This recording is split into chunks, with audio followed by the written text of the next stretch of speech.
Alrighty, I saw your question. I don't fuck chicks. I'm not gay. That's easily one of my favorite Cyrax quotes. Alrighty. There we go. Welcome back to the ScurvyRum show. Let me just send the link real quick.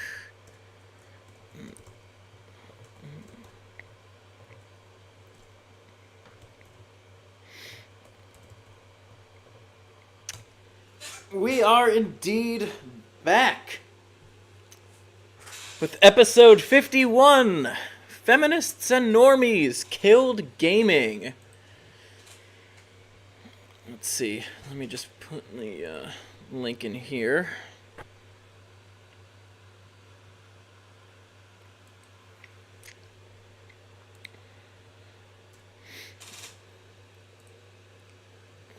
Let's see.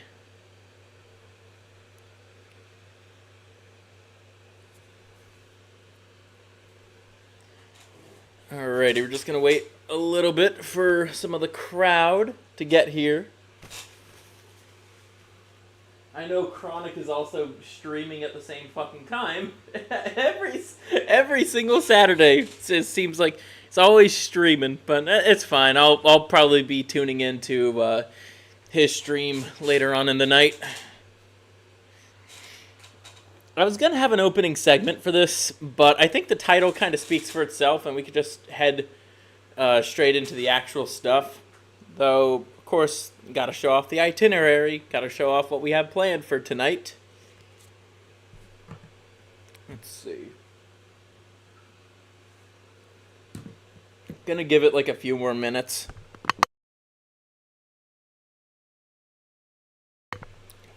Probably like till 6:05. I just want to make sure that, everything is all good. Just got back from a little vacation, so it was nice. Okay, hold on. I also gotta. Do you feel like it's? Sorry, don't want the content to get ahead of itself. I forgot. I don't know what I did, but wait, hold on. Because Hold on. There we go. Got all the content ready. Gave you the tiniest bit of sound bites for it. Let's get back to the studio. The real question for you, Sheffo, is: does Love and Light TV like the big boys? And if the answer is anything other than yes, King, then I'm gonna have to demod you.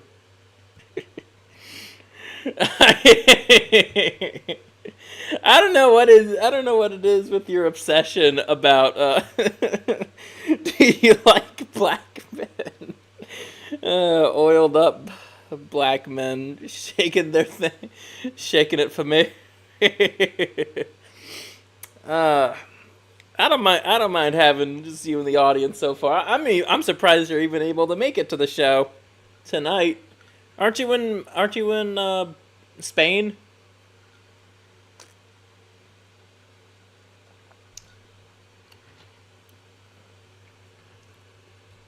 Break your thug. What? I thought you. And let's see. You should be about 9 hours ahead of me, right? If you're in Spain. It's like fucking 3 a.m. I mean, ain't it? Here, let me see what time it is.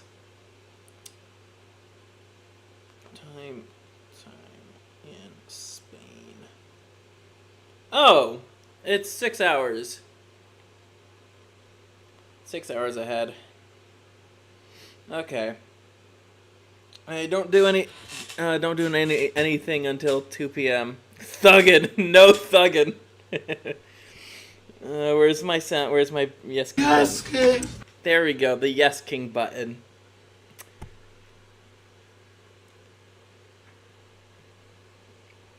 Okay. Yeah. Let's go over the itinerary now, shall we? Alrighty. Tonight on the ScurvyRum show, Our main headline, Feminists and Normies Killed Gaming.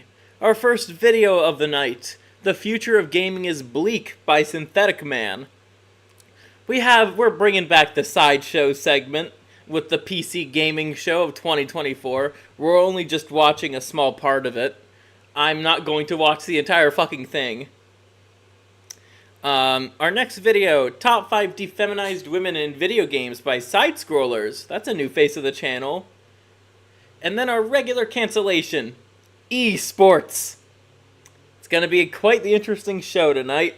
I always love talking about gaming, so let's see. Actually, you know what? I'm going to do a quick little opening segment before we get to our first video. It's not going to be very long, probably just like a few minutes. Just want to get something off my chest.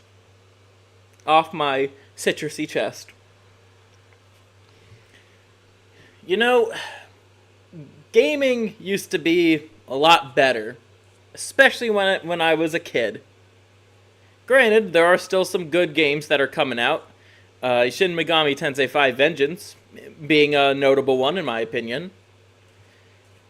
And then in terms of other modern games, I'm replaying Kirby and the Forgotten Land. Good time. Reminds me why I like video games.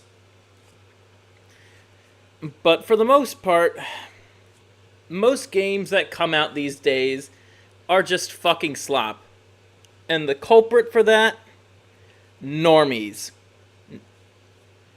Normies and feminists. Why normies? Because normies have always been the ones who accepted shit like microtransactions.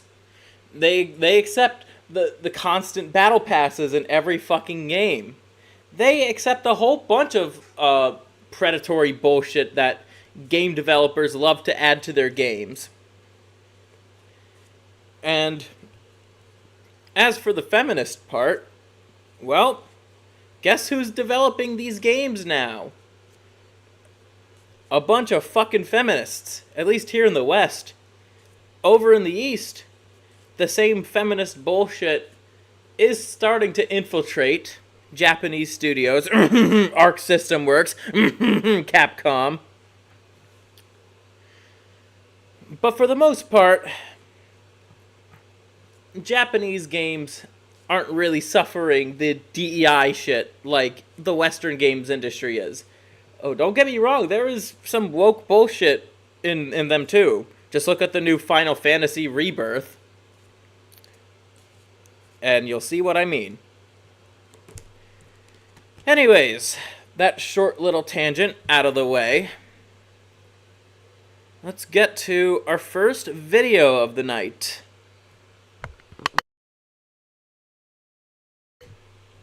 Goy System Works Cat Goy.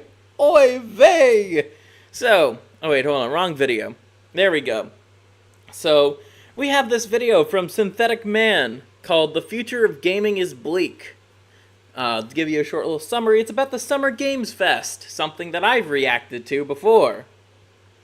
But I've been very interested in hearing his thought-out thoughts, rather than just him kind of schizoing on camera, on stream. Don't get me wrong, it's entertaining as all hell. His commentary made watching those shows bearable. But also, I do like to see, people, including my own audience, cringe at shit. So, let's begin. Welcome back to Synthetic Man's incredibly cynical breakdown of the Summer Games Fest. And much like last year, it is somehow even worse than the lowest lows of the last few E3s. It is truly impressive how bleak the future of gaming looks. I know many of you want to see the return of the woke counter, but first of all, there are way too many woke moments to count here. Almost every single game shown had some form of left-wing propaganda. I know that sounds ridiculous, like I'm going off the fucking deep end. Synthetic Grifter is just telling his audience what they want to hear, right? I'm seeing woke in everything as the... But the thing is, in so much modern media, you can absolutely see the woke in everything. It's no longer subtle. People do not know how to write subtlety in games these days. No wonder why every time these games try to have a message in them, well, the message, if you know, 3 parentheticals on each side, they just make it so blatantly obvious. Tourists like to say. But my god, dude, it doesn't get much worse than this. I watched... Man, I think you guys heard my thoughts on Farron Lothar from World of Warcraft before. To make it short, what the fuck are you thinking, Blizzard? This is the last character we wanted in the game. I don't even play World of Warcraft anymore, but holy shit, it just makes the game look like a fucking laughingstock. 6 hours of these showcases, and maybe 15 minutes of that contained games I'd be actually interested in playing. Same. I have never seen so many diverse female protagonists in my entire life. Like I said in a previous video, this is a showcase of future flops. These games don't even have to make... Honestly, that is really fair. That's actually not even fair. Sorry, I misspoke. That's a really good assessment right there. Because do I need to recall a Sewer Slide Squad? Do I need to get that game back in your guys' memory brains? God, I haven't even had anything. I barely had anything to drink, and I'm already slurring shit. God damn. But you see, I remember watching the fucking trailer to this with Synthetic Man. He fucking muted it because of how bad it is. Don't worry, I'm gonna play that fucking trailer for you guys tonight. I want you guys to properly cringe at this, whatever the fuck this game was or is. Anyways, going back to how these games are gonna be flops. A 99% majority of these games are gonna fucking flop. It's so fucking predictable at this point, and we don't want to play it. We don't want to play Assassin's Creed Shadows. We don't want to play the fucking woke Indiana Jones game. We don't want to play that shit. We want to play shit that's like the new Doom, or the stuff that Nintendo is putting out. That's what we want to play. We want to play a video game, not a fucking animated movie. Or some indie quirk slop. That's a term that I coined in that stream, was quirk slop. I know I'm not the first one who came up with the term pixel slop. Oh, there was plenty of that too. But holy shit. I fucking hate that so many indie devs try to be like quirky Reddit chungus. I fucking hate it. I fucking hate Reddit. Fuck Reddit. Money because they're funded by BlackRock in the Canadian government. If you think indie games are exempt from this, you are delusional. Obviously, the AAA games are no better. They're man jaws galore. I feel bad for anybody who's been begging for a Perfect Dark remake or reboot. Holy shit, talk about a monkey's paw. Oh my god. There's a reason why I chose this image right here of Joanna Dark to be the thumbnail. This shit is indicative of exactly the problem in the game industry. Normies and feminists. Good lord. And also, you know, feminists are almost always normies. I should also put that as a bit of a disclaimer. I wish. But for this video, I'm going to change up my coverage a little bit. Like I just said, there's not going to be any woke counter. There's no point.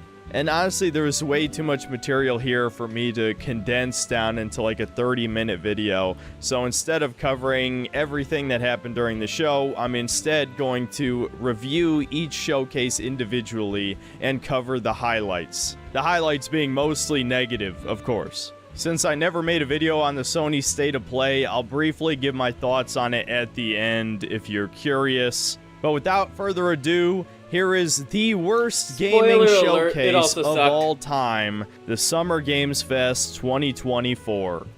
Starting off, we had the biggest show, the main Summer Games Fest showcase, which was 2 hours long, yet just showed absolute slop for the vast majority of that runtime. Shockingly, there weren't like breaks for musical numbers or celebrities like the Game Awards. It was... Yeah, the Summer Games Fest doesn't really do that often. Kind of glad it doesn't, but at the same time, we would have missed out on more cringe. Don't worry, I'll try to cover the Game Awards if I can. And then you'll see what I'm talking about with just the fucking pure amount of cringe. Truly mostly game trailers, and yet somehow nothing looked interesting outside of a handful of games. Now, of course, that handful of games were games that I wanted to play, like Kingdom Come Deliverance 2, which will no doubt be the Chud game of the year. Praise be to our Lord Jesus Christ. I remember seeing that game live, and I was like, hell yeah, and I'm an atheist. Want to fight against all of the propaganda forced into our media, I can't think of a better game to support. So even if the gameplay of the first wasn't exactly my thing, I certainly will be buying and reviewing this, and I have no doubt that it will be a quality game at the very least. Other highlights of the show were more Monster Hunter Wilds gameplay, which I personally am somewhat excited for, Dragon Ball Sparking Zero, which I will definitely be buying and reviewing. There's no way to know if the gameplay will actually be good, because every time they've shown us uncut gameplay, there were certain little things that looked questionable, but they also showed off that it looks like the new story mode is going to have some kind of what-if system where you can make choices throughout the story to play unique scenarios. There's no telling if that will branch off into its own storyline or if it'll just be one-off missions. But still, that's a pretty good idea. I've always liked what-ifs in the Dragon Ball games. I have been personally asking for a new Tenkaichi game for 15 years, so I am happy to see that it's finally getting a sequel, and my expectations are incredibly low, so I can't imagine I'll really be disappointed. There are a few more interesting games as well. There was more footage for Metaphor ReFantasio, which is by the creators of Persona. I'll no doubt give it a try. There's Phantom Blade Zero, which is a fast-paced action game that might be a Sekiro-like, or maybe just a hack-and-slash game with some Souls-light mechanics. Hard to tell at this point, but the gameplay did look pretty fun. There was a little bit of gameplay shown for the re-release of Sonic Generations with new Shadow the Hedgehog levels, which I will definitely be purchasing, and no, I don't care that this is effectively a remaster with a DLC stapled to it. Sonic Generations is still way more fun than the vast majority of games that come out each year, so I'm sure the Shadow the Hedgehog levels will make it worth a buy for me. I'm probably gonna wait till the game goes on sale or something. I mean, I already played Base Generations. It's a damn good game, if you ask me. Personally. There's also the mech game that kind of looks like an Armored Core clone called Mecha Break. That looks fairly interesting. And finally, the game I'm sure all of you wanted me to mention, the Killer Bean I was laughing game. my ass off for that. The ancient internet meme, the Killer Bean animation. Yes, this looks like pure slop, like a streamer bait game, but I'll be honest, I actually want to play this at least. At bare minimum, it's also a game. Admittedly, it's also a fucking game, and I have a feeling it's probably going to be a lot more polished than a lot of the slop that the AAA industry is producing. I expect to be able to laugh at it, which is still being entertained on some level, something modern gaming doesn't understand. Games are supposed to be fun. This looks fun, even if maybe for the wrong reasons. So yes, I am kind of looking forward to Let me put it in a Killer language you Bean could game's understand. release. And that's it for all the good stuff in the show. The rest of the trailers shown ranged from mediocre slop to actual leftist propaganda being shoved down our throats for the millionth fucking time. Like I said, it wouldn't even be worth it to have a woke counter. All you have to do is count the amount of brown female protagonists on screen, and trust me, it only gets worse from here. The other shows actually have even more diverse female protagonists than this. This fucking Stanley Parable guy is making a game where you play as a brown female barista who wants to be a great warrior, but she's stuck serving tea. Oh god, the stupid fucking deconstruction and subversion that's so present in a lot of modern media. I am fucking sick of it. I don't care if it's a deconstruction of X or a subversion of Y. It's never done well, and I'm sick of it. I don't mind it. Like, there's a reason why people get excited over Tried and True. There's a reason why people got so excited for the new Doom, which I'm also equally excited for as well. Holy shit. We don't want this subversive, deconstructed crap anymore. To people, I mean, what the fuck? No, I don't care if the game has this morbid twist where you then go murder all the people because she finally snaps. So who cares? That would still be woke in its own way. Oh man, tiny woman goes psycho and murders a bunch of people. And if it's not that, then it's just boring ass Animal Crossing-esque chore simulator. I don't care, man. And then there's the climbing survival game, once again with a diverse female character. There is an indie game where you play as some Scottish dude leading an army, and they slipped in a black Scottish woman and thought we wouldn't notice. And there was an Abby Zilla type character as well. Look forward to seeing more muscular women in the other showcases. There was even a higher budget adventure game where you play as an Indian woman. Of course, they only showed like 3 seconds of gameplay, so I couldn't even really tell you what type of game it is. Oh, and we can't forget the blatant shilling of Alan Wake 2 once again. It's obvious Remedy is about to go bankrupt. So now, a year later, they're releasing physical copies of the game, and of course DLC to try and bring back the fans by having the chick from Control and the dude from Quantum Break. Do not fall for this desperation. Let Remedy die. They get what they fucking deserve. Yeah, I'm glad. I'm glad Alan Wake 2 bombed. I heard that game wasn't very good. Let's keep going, because I remember seeing this shit for the first time. I was like, what the fuck? And even discounting all of the woke stuff, there were just so many games that nobody asked for or cares about on any level. Like the Lego Horizon Zero Dawn game. I mean, really? Sony is just not gonna give up trying to make Aloy a thing. It's never gonna happen. She looks like fucking Nikocado Avocado. The only thing that's interesting about Horizon are the robot dinosaurs. Aloy in the Lego games looks better than in her original game. I agree, Pickle. In Lego form, she's tolerable to look at, but outside of the Lego version, she's just so gross. No, God! No, God, please, no! The humans are disgusting. Oh, and as a punch in the balls, there's a teaser for a new Batman Arkham game. And guess what? It's a VR game. And they purposely don't show any gameplay.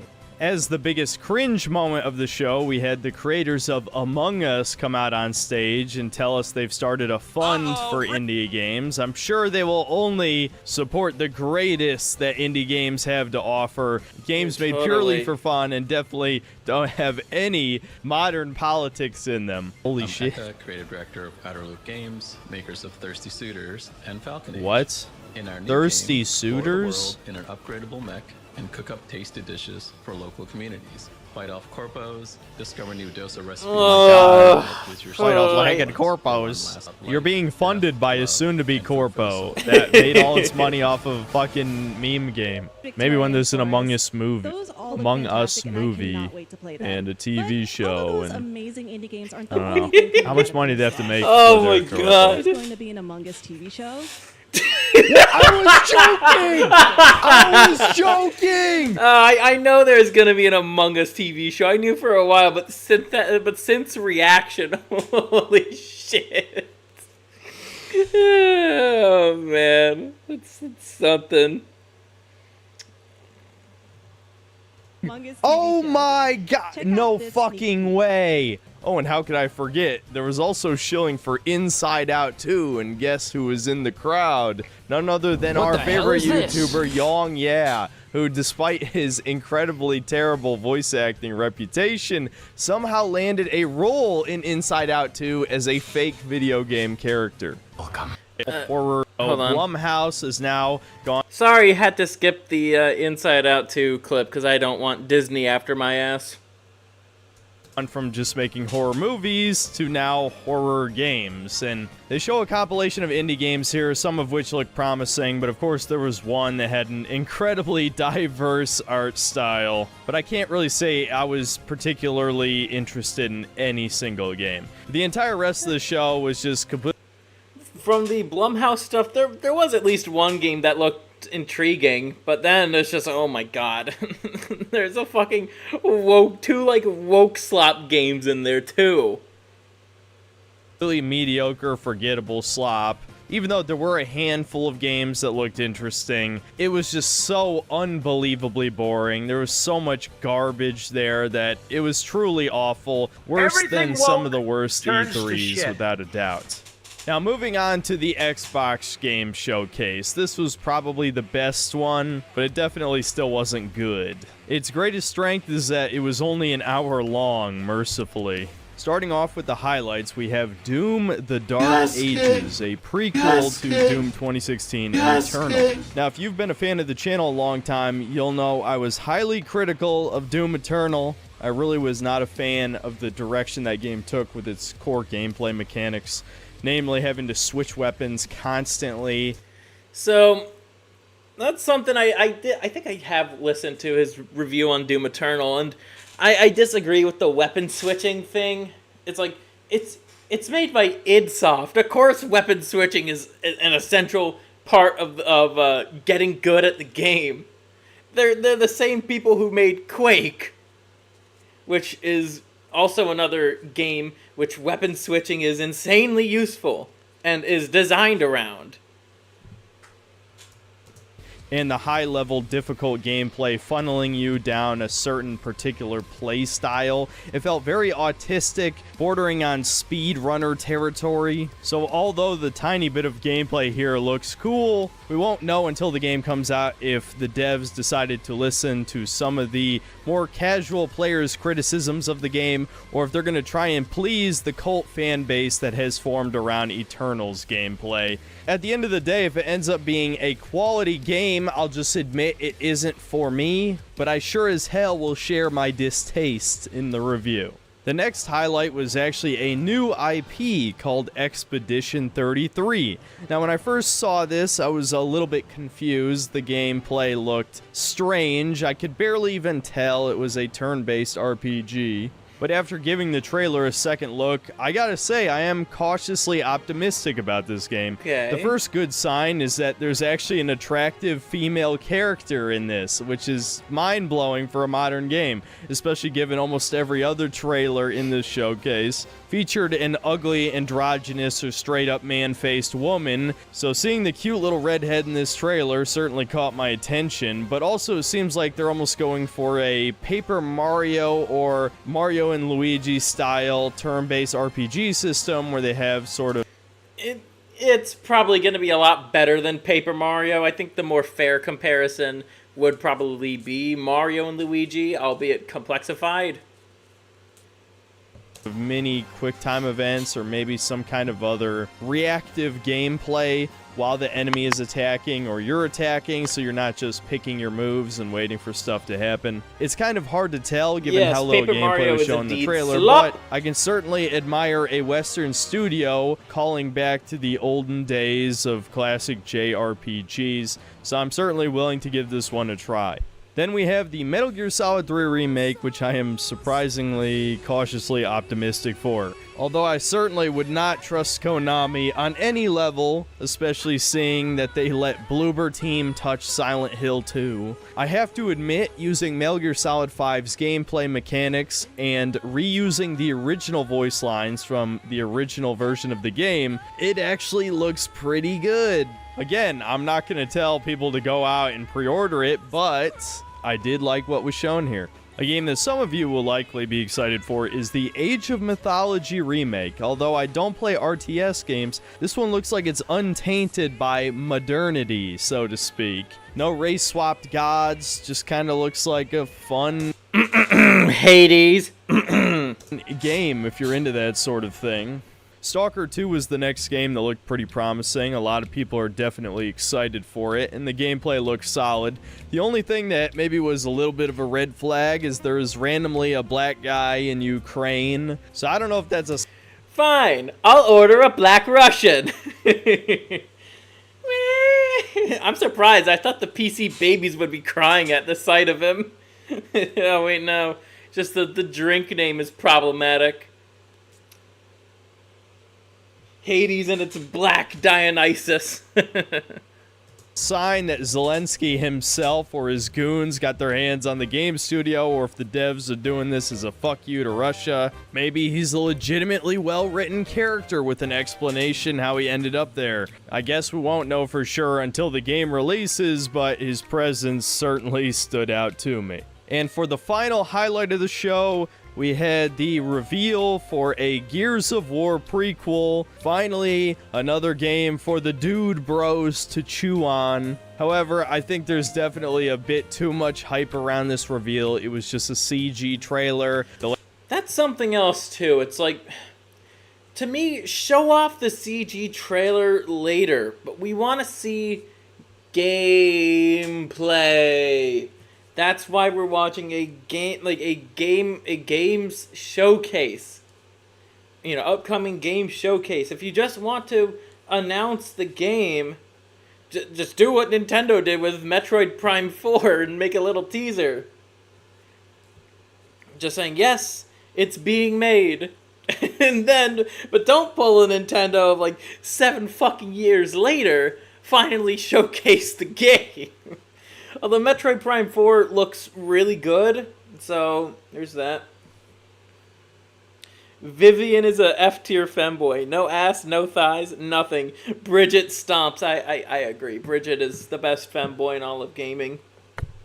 The last couple of Gears games weren't that good, apparently, and I'm not even a fan of Gears of War. I don't even like cover-based shooters in general. I think in most games, it is incredibly lazy and boring style of gameplay that requires little skill. And although Gears of War is definitely one of the better ones, it also unfortunately created this trend of copycats creating easily the worst subgenre of shooter on the market back in the 360 era. Yes, it's definitely a good thing that this will hopefully be a game made for straight men. I just don't like the style of gameplay. Now for the bad parts of the Xbox showcase. Oh, don't Lord. worry, there were easily as many bad trailers as there were good. First off, we have the new Dragon Age game that looks so... Good lord. I didn't see this trailer proper. I knew about so much of the backlash from it. So, channel I'm subscribed to, Smudboy, basically, he made like a 50-minute podcast exactly about this trailer. It just looks so awful. I feel bad for Dragon Age fans. It's like, this is the direction it's going in now. It's trying to be more like Dungeons and Dragons and not trying to be like a proper dark fantasy setting. God damn, you guys got shafted so hard. And I think Synthetic says it later on in this little segment. Yeah, I hope BioWare fucking dies.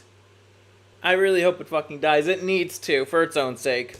goddamn cheap. It's unbelievable. I didn't even know it was Dragon Age until they revealed the title at the end. It looks like a fucking mobile game, and it's already been confirmed that all of the characters will be pansexual, so I'm sure this is going to be the new Baldur's Gate 3 of degeneracy, but without the quality game design.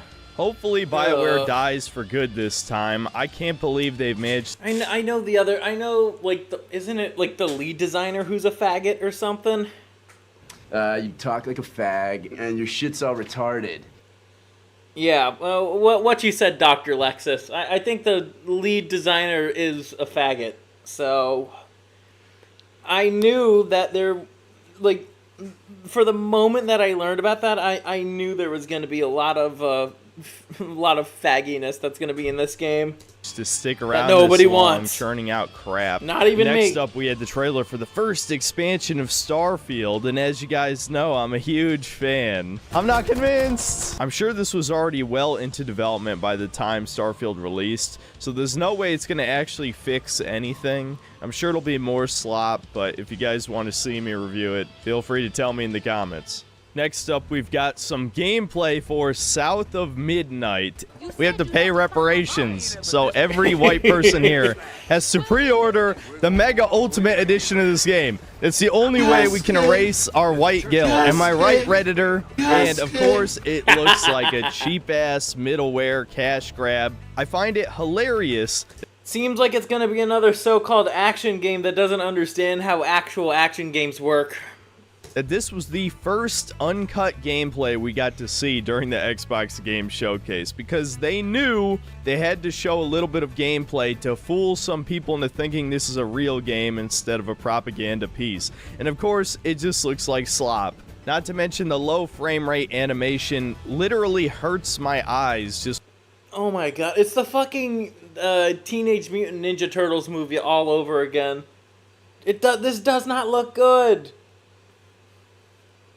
It looks like shit. Watching it, I'm not exaggerating. This is just yet another game that's going to bomb and be more fuel to the fire that gamers are all racist for not wanting to buy games that don't represent them on any level and don't look appealing for that matter. Moving on. And just a few minutes later, we get another game with a dark-skinned female protagonist using a flintlock pistol, an axe, and some magic or some shit. This is just getting comical at this point. This is exactly why I didn't do a woke counter for this video. There are more woke games than just normal fucking games at this point by a considerable margin. These devs could have made some charming cult classic middleware game. Instead, they gave into the corporate funding and now the game's gonna bomb. I don't want to get too edgy in this video at the risk of getting banned, but at what point do we as a collective have to realize that voting with our wallet is not enough, because these investment firms effectively have unlimited money, especially if they're getting that money from Microsoft, and yes, Microsoft is one of the biggest contributors to BlackRock, or doesn't surprise me that, you know, Blackhawk and Microsoft, I mean, I have a feeling there's a more insidious reason as to why Microsoft has been acquiring so many fucking studios. I think they are trying to be like the video games division of BlackRock. Because I don't think BlackRock is ever going to make a BlackRock game studio. And so, instead of that, they just give some money to Microsoft, and Microsoft does the job for them.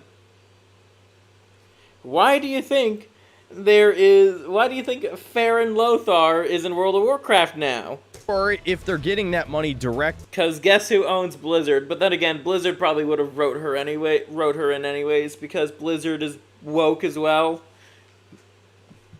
Sheffo says, forcefully break up Microsoft, find them to hell and back, and force them to sell the entire company. You know, that's actually a good solution. Microsoft, like, you know, when the acquisition of Activision Blizzard and Microsoft was going on, multiple times did, you know, they had to clear up so many things so Microsoft would not become a fucking monopoly. But at this point, they might, you know, if they acquire any more major studios, they might as well be.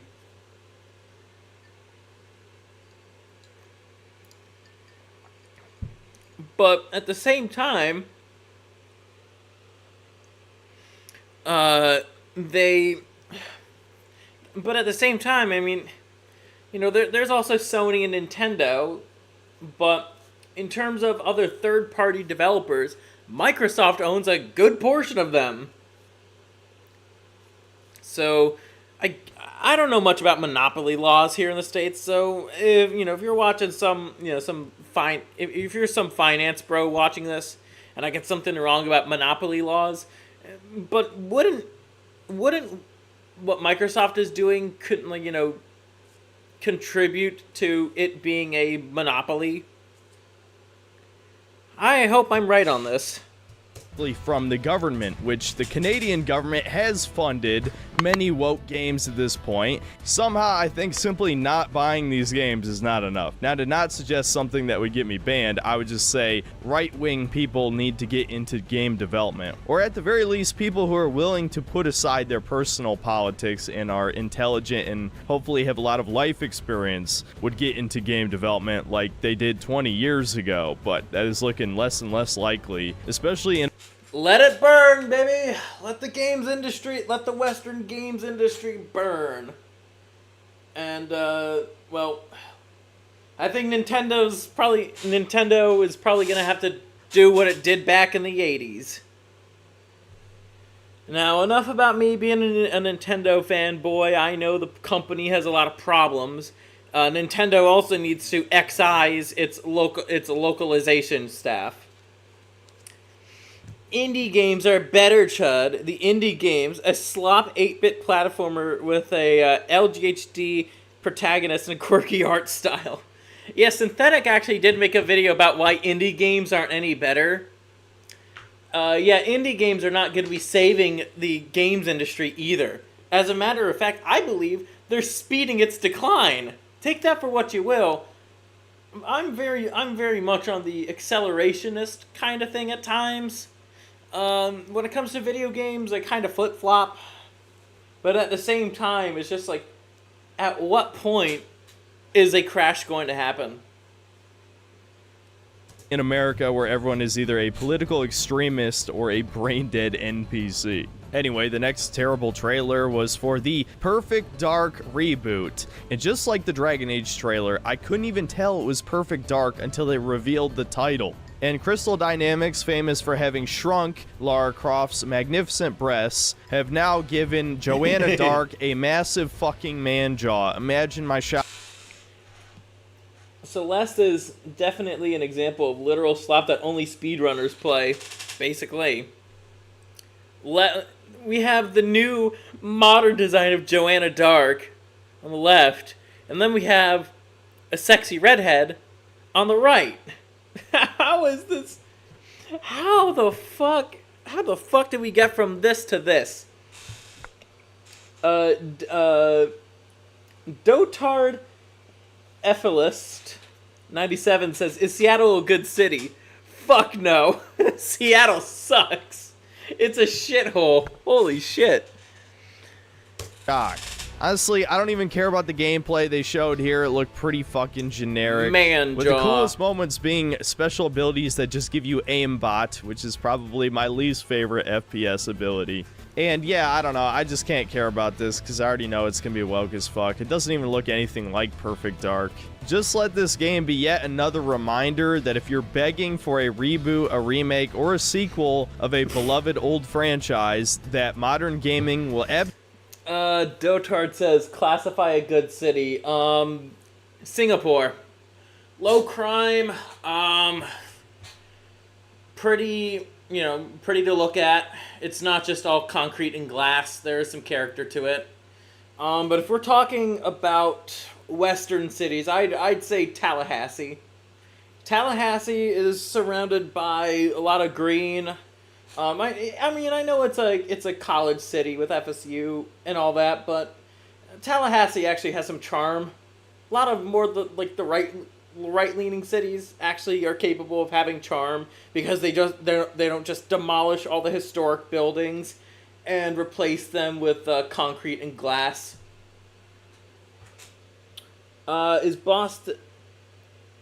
Is Boston... I'm talking about the fucking city, Sheffo, but is Boston a shithole or is it good?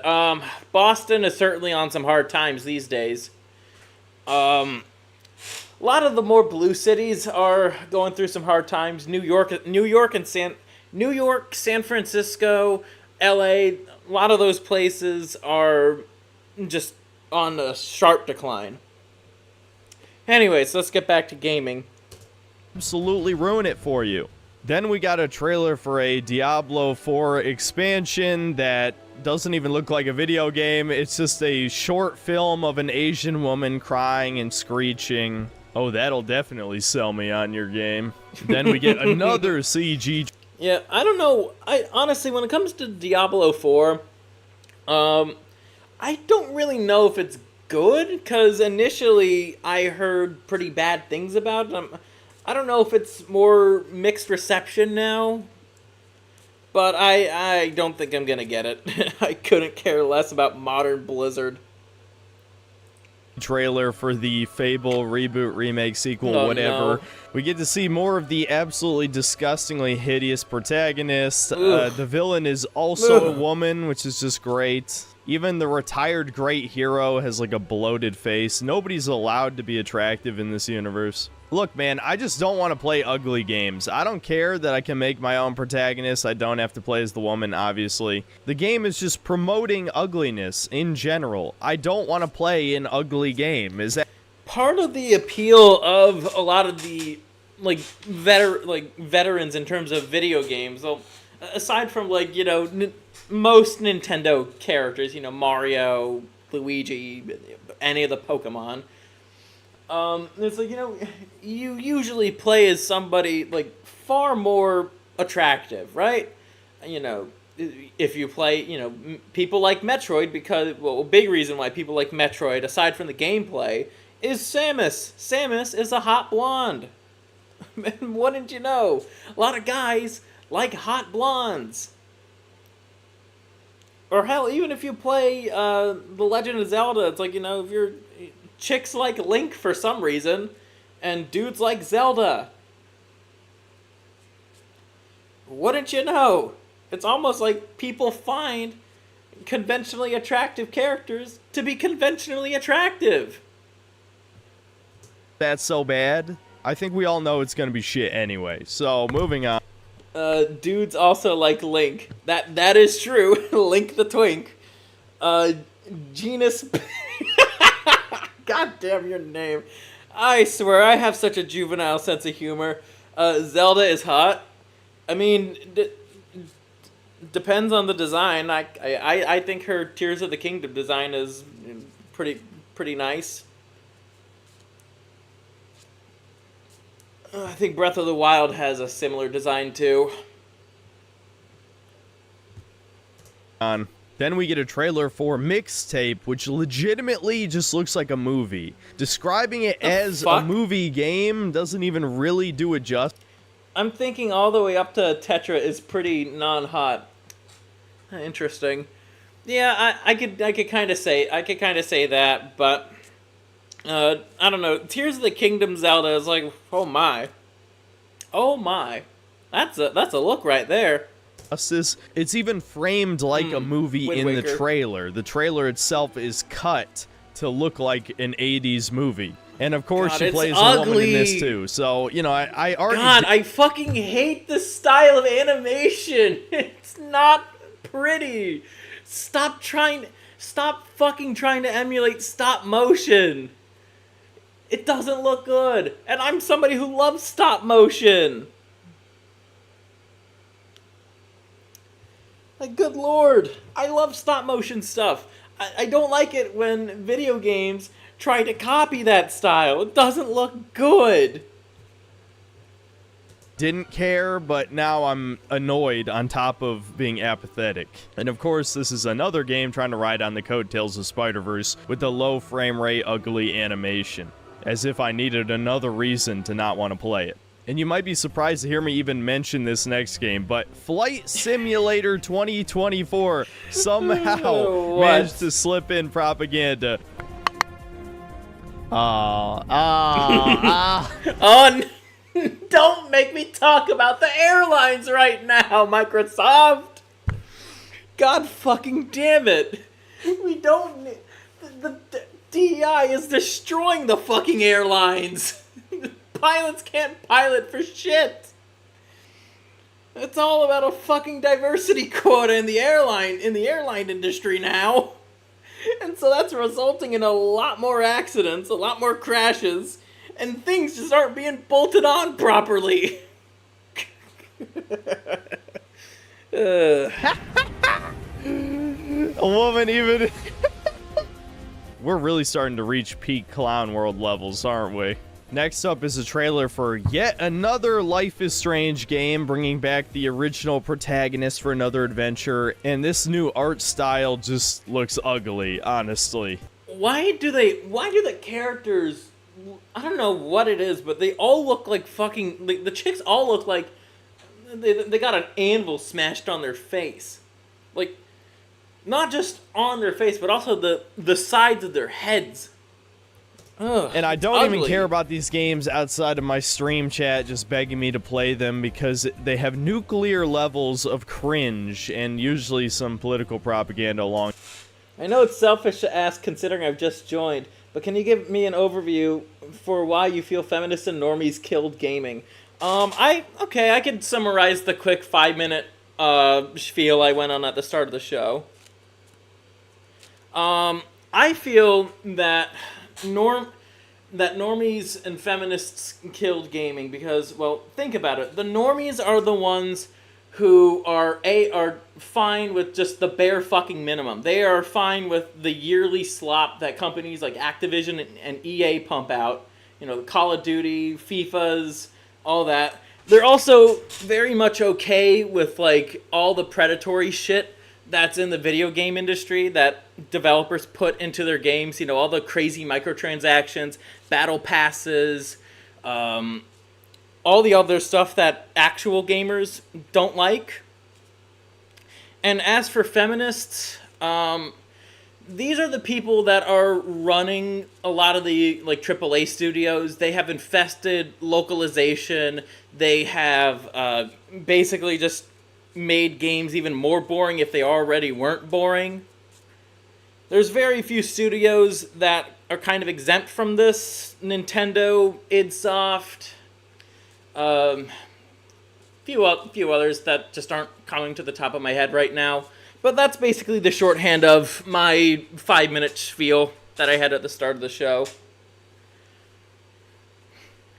I could have went a little bit more into, like, how BlackRock is just funding so many studios. And I said earlier that, you know, BlackRock funds Microsoft and you know, Microsoft is kind of like like BlackRock Gaming in a way because they own so many studios. I feel we're in a golden age of gaming with the explosive indie scene, but I'll second pretty much everything that you're saying about the AAA stuff. But that's the thing too. I didn't really go into much detail about the indie games. There's very few that are actually interesting, that actually are made with, like, passion. The rest is just like, I've described it in the Summer Games Fest stream, like, quirk slop, where basically it's just trying to appeal to, like, just the Redditor type, and I personally can't stand it.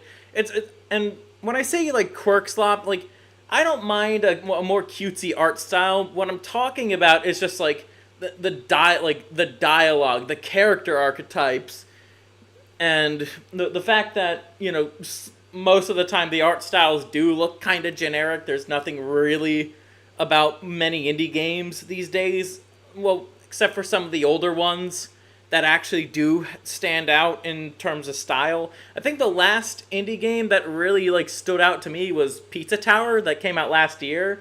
So there's some good stuff, but the bad kind of outweighs the good in that regard.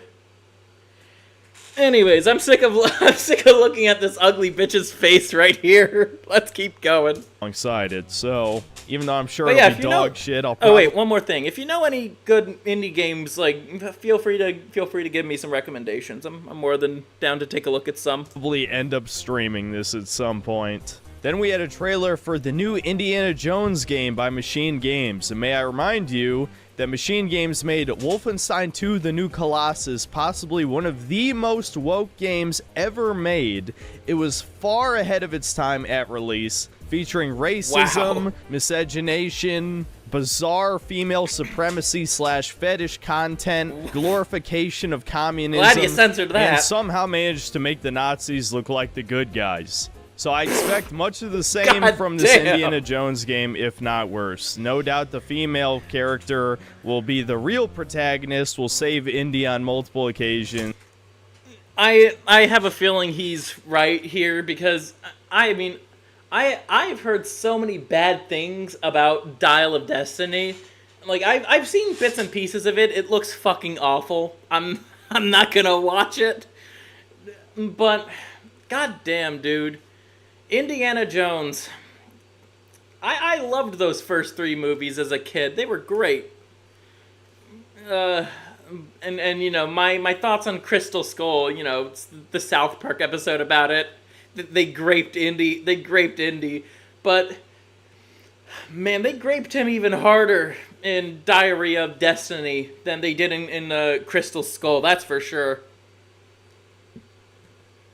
And will be better than him in every way. Already this dialogue looks incredibly cringe. The only gameplay shown was like 10 seconds of vertical slice cut shit. So no doubt this will be crap. And the rest of the trailers were just for games I didn't really personally care about, like Call of Duty Black Ops 6 and State of Decay 3, and a few other notable ones, but the only reason I would rate Xbox as the best show is just because it was only an hour long and there were Before the Nintendo Direct, and honestly, then I'd give that Direct like a 7. I do think I definitely do think we could have seen some more interesting headlines that weren't just slop, but man, out of a lot of the other stuff, it's like I'm really hyped for the new Doom. I'm looking forward to it. As soon as I get my my PC, my new gaming rig, that's like my graduation present for graduate school. I'm gonna be so fucking happy playing through the new Doom. You don't have to keep responding to me if I'm being disruptive. Nah, dude, you're not being disruptive. You're all good. Let's see. I agree that generally indie games are slop, but that's true of all art in every industry forever. The modern era has brought us some of the highest quality steel. Think about RimWorld, Severed Steel, Disco Elysium, Sundered, and others. Plus, AA scenes have produced some gems like Sekiro and Bloodborne. That's how I'm thinking of it anyways. Well, yeah, I think there are certainly gems. I'm not denying that. I'm personally not into Souls-likes myself, but I understand why they're popular, why people like them.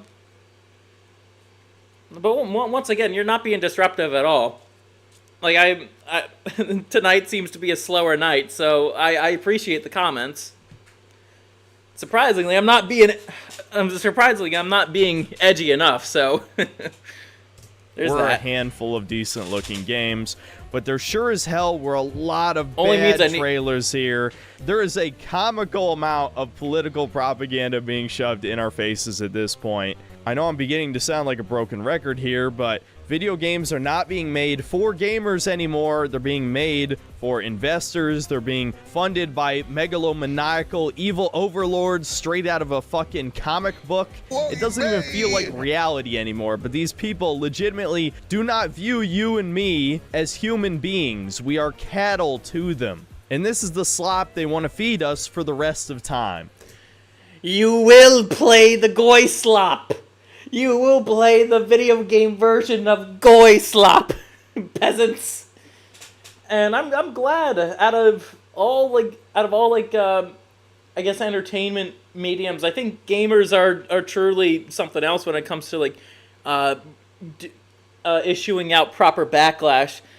I think the other time, or the other kind of bases, well, booze enjoyers like myself. So, with the whole Bud Light thing.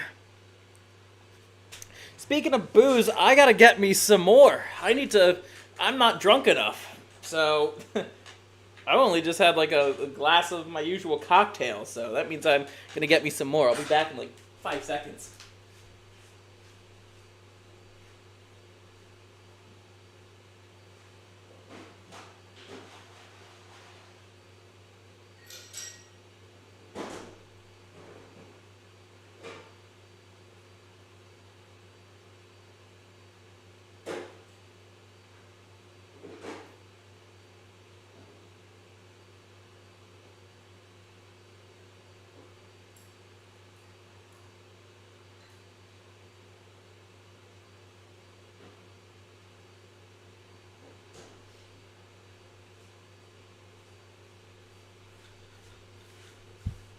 Okay, I am back.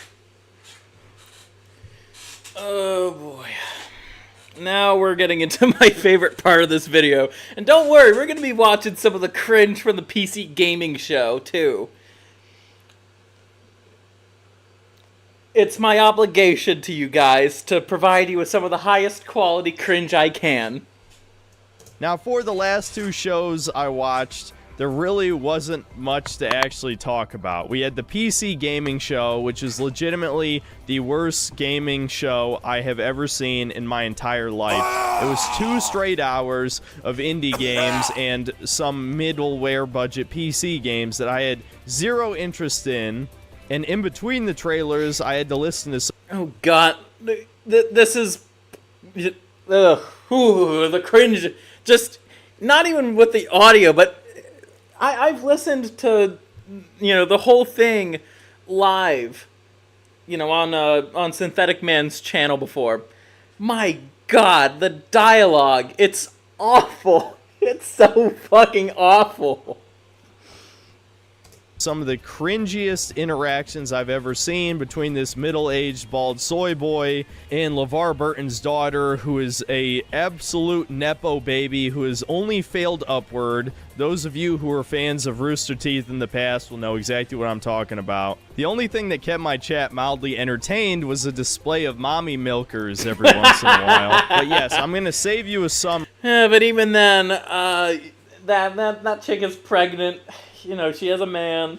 I don't know why his fan base are so fucking thirsty. Oh wait, I know why.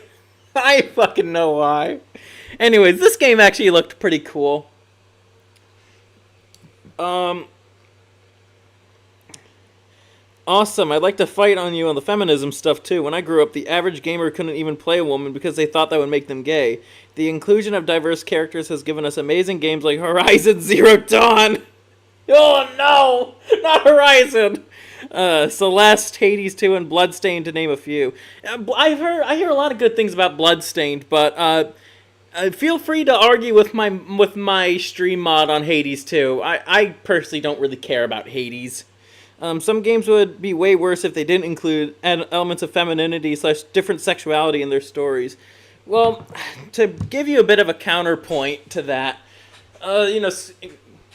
since you're probably new here, probably don't know that Scurvy's bi, so there's that. I do say the FA word a lot too, but that's besides the point. But I feel like when I play a video game, I don't really care much about seeing like myself. Like, when I'm replaying Kirby and the Forgotten Land in addition to my current playthrough of SMT5 Vengeance, but I don't think I exactly need to see, I kind of like to play games to, I guess, play as somebody else. Though I will say in SMT5, I am trying to put myself in there, but that's because the game kind of lets you do that. But in terms of femininity in games, I don't mind chick characters at all. I don't mind playing as a well-developed, well-written female character, but those are kind of few and far between.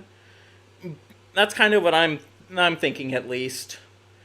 But I also don't think we need to have token characters in these games too. That's a lot of my criticism on a lot of characters, is that they're just token characters. And like, if you do want to have a more compelling gay character or something, I'm just kind of using that as an example here. I'm not trying to say anything specific, but I would personally write the character in a way that it's like, yeah, you know, he's gay, but he's also cool. Like, you know,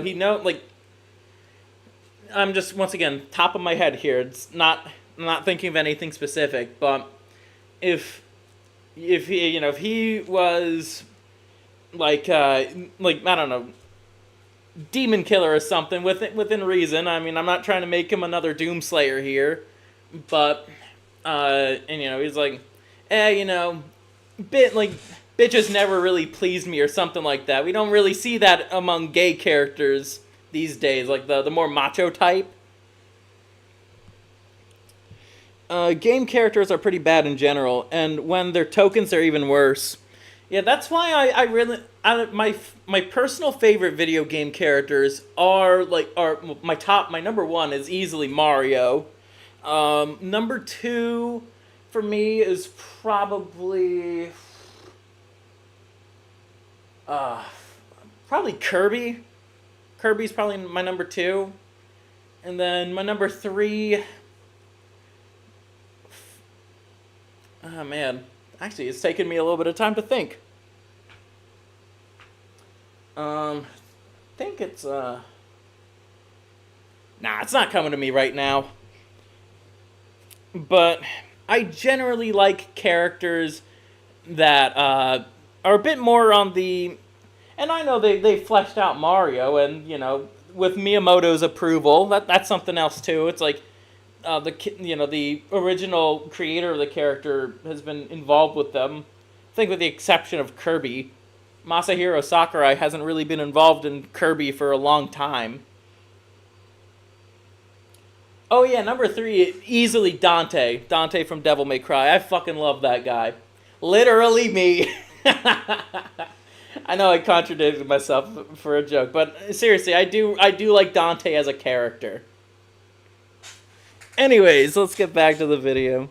Even though there may have been 2 or 3 mildly interesting indie games, it was really just 2 hours of utter torturous shit. And as for the final show, Ubisoft Forward, it felt more like a presentation for investors than one for gamers.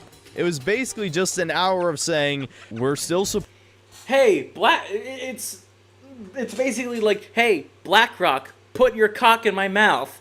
Shit like that.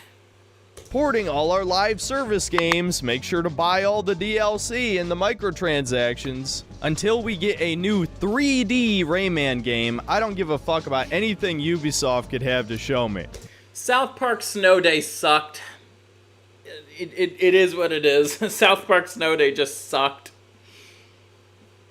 Oh man, they dropped the ball on that so hard. I thought it was, from the trailer, the first trailer, I thought it was gonna be like more like a Diablo type game, not a fucking third-person shooter. As if we need another. At least some of the dialogue is funny. But I mean, if we're talking about the story as a whole of Snow Day, it's fine. It's a fine sequel to Season 22's The Problem with Apu. I think that's a fine sequel if you just watch the cutscenes. But the game itself is just... I know my brother was disappointed by it. There were only 2 real games shown worth discussing here. The first one being Star Wars Outlaws, which took up about a third of the show on its own. And look, man, I was never a big fan of Star Wars. Yes, I like the original movies, of course, and I grew up with the prequels, but I acknowledge that they're terrible movies. I just kind of like what they did for the Star Wars universe, but I have no personal attachment to Star Wars as a franchise anymore. I remember... having I was in one of Smudboy's live streams. I think it was the part 2 of his video reacting to Anthony Gramuglia's shitty video. I think, and I mentioned that I feel like, Star Wars is dead to me, and I got an interesting reply to that. It's like, it seems like the fan made stuff, the actual fans of Star Wars are just ignoring the Disney shit and are kind of continuing the canon on just kind of by themselves. And it seems like the work that they've been doing, it's actual good shit. So sometimes you do have to think a little bit outside of the box if you want to find good content in a fandom or something like that. I haven't since The Force Awakens came out. And it's already confirmed that this is going to be another open world Ubisoft game full of their usual slop content.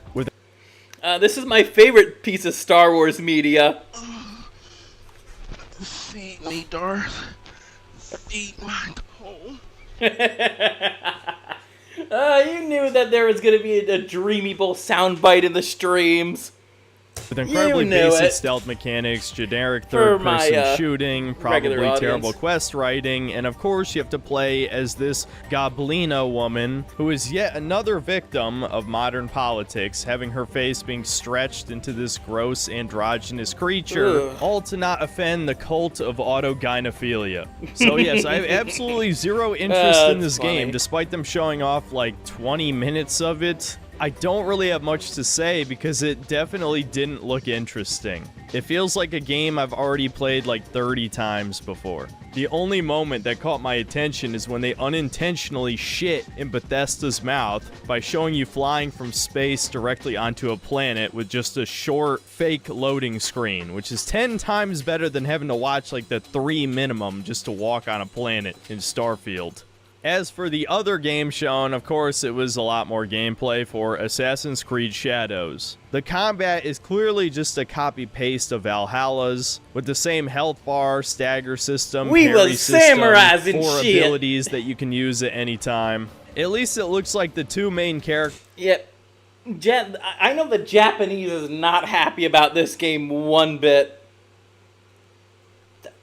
Unless they're, BlackRock shells or something, or die-hard Westaboos. All I know is that the Japanese do not like this game and have been shitting all over Ubisoft for it. play significantly different from each other. So if you want the more classic Assassin's Creed gameplay, you'll play as Naue. But even then, it's fucking Ubisoft stealth. There's a part in the trailer where she just straight up sprints Just up ask to a the dude and board. assassinates Okay. him just Well, because I she's already standing have. in the dark. I just love how, like, 25 years later, we still have shittier stealth mechanics than fucking Thief. But I guess if you're buying Assassin's Creed, you kind of already know what you're in for. It's not like there's anything I could say to convince an NPC who's already decided to buy this game not to. I do, however, find it incredibly hilarious that this game is pretending that people wouldn't be freaking the fuck out if they saw a 6-foot black man walking around in feudal Japan. I am a stranger, yes, but you have nothing to fear from me. Yeah, uh-huh. Just as the Japanese are in fear of fucking Johnny Somali, though ain't he arrested now? I don't know. I don't really care much about that lolcow compared to others. But I know they were not happy about Johnny Somali doing all the shit that he was doing. I've seen videos of old Japanese women today freaking the fuck out when they see a black man. And you expect all the way... Ironically, Yasuke was quite average. His actual height was 5'7" to 5'9". Huh. So I mod Yasuke then. Awesome. Back in this time, they'd be like, oh, yeah, so what a friendly youngster. Clown-pilled. I'm becoming clown-pilled. I can only laugh at this. Even the dogs don't bark at him. That might be the least realistic thing in this entire game. So yeah, despite the massive... And of course you could pet the doggo, because once again, that's a gimmick Twitter account. I think Shredded Nerd talked about millennial writing, and it's just like, oh my god, millennial writing is just bad. I don't think I need to replay the video for you guys. I've watched it once on stream before. Backlash to the trailers, and this being an obvious copy-paste job of previous games, much like most of the other Assassin's Creed games, I'm sure this will somehow manage to sell millions of copies, because the average consumer Everything has after such Assassin's embarrassingly Creed 4 bad just taste. sucked. They will buy the same game over and over again. Alright, let's just move to the conclusion. Ubisoft show sucked, obviously. Still not as bad as the PC gaming show. Xbox One, not that that really means much. If you're wondering what I thought of the Sony State of Play, it also was kind of terrible. That fucking Concord game looks like the most designed by committee shit I've ever seen. Guardians of the Galaxy character design and humor plus hero shooter equals some of the worst cape shit millennial garbage I think I've ever seen in my life. Luckily, that bit of Hero shooters. The only good one, in my opinion, is Quake Champions, but that's because Quake itself is a damn good game. I honestly think it didn't need the hero shooter shit. There would have been way more characters if there wasn't. But that's just me. I like playing as the robot who shoots lasers, which is fun. Monster Hunter Wilds gameplay, and the Astrobot game surprisingly looked good, but yeah, the show was pretty weak. At least it was only like 35 minutes. So is this the worst E3/Summer Games Fest of all time? Yes, definitely, without a doubt, dude. I don't want to... You should have seen my reaction to it when it was live. I was pretty pissed off by the end of it. I was also really, really drunk by the end of it too. So that's how... When I'm that belligerently drunk and I don't like something, I'm going to make some noise about it. That's for sure. I repeat myself every single year, but I truly miss the presentation cringe of E3, and I miss genuinely huge game reveals that everyone was excited for. I get the feeling that most hardcore gamers like myself have simply stopped playing new games and they just play old games, and I really wouldn't blame you. Honestly, that's the best advice I could give you. If you haven't completely given up on this hobby, just play some of the greatest games of all time in your backlog. They're better than anything that releases today, no matter what lefty shills will tell you about indie games. They're full of just as much, if not more, propaganda than AAA games, because they're actually made by leftists. They insert their ideology into their games. They just can't fucking help themselves. That's exactly what my last video was about, so I'd recommend checking out Sincerity is Dead if you'd like to see how a Morrowind clone somehow managed to fit in communist propaganda and LGBTQ shit and a complete lack of any player choice and horrible gameplay, and honestly that game was just bad on like every level.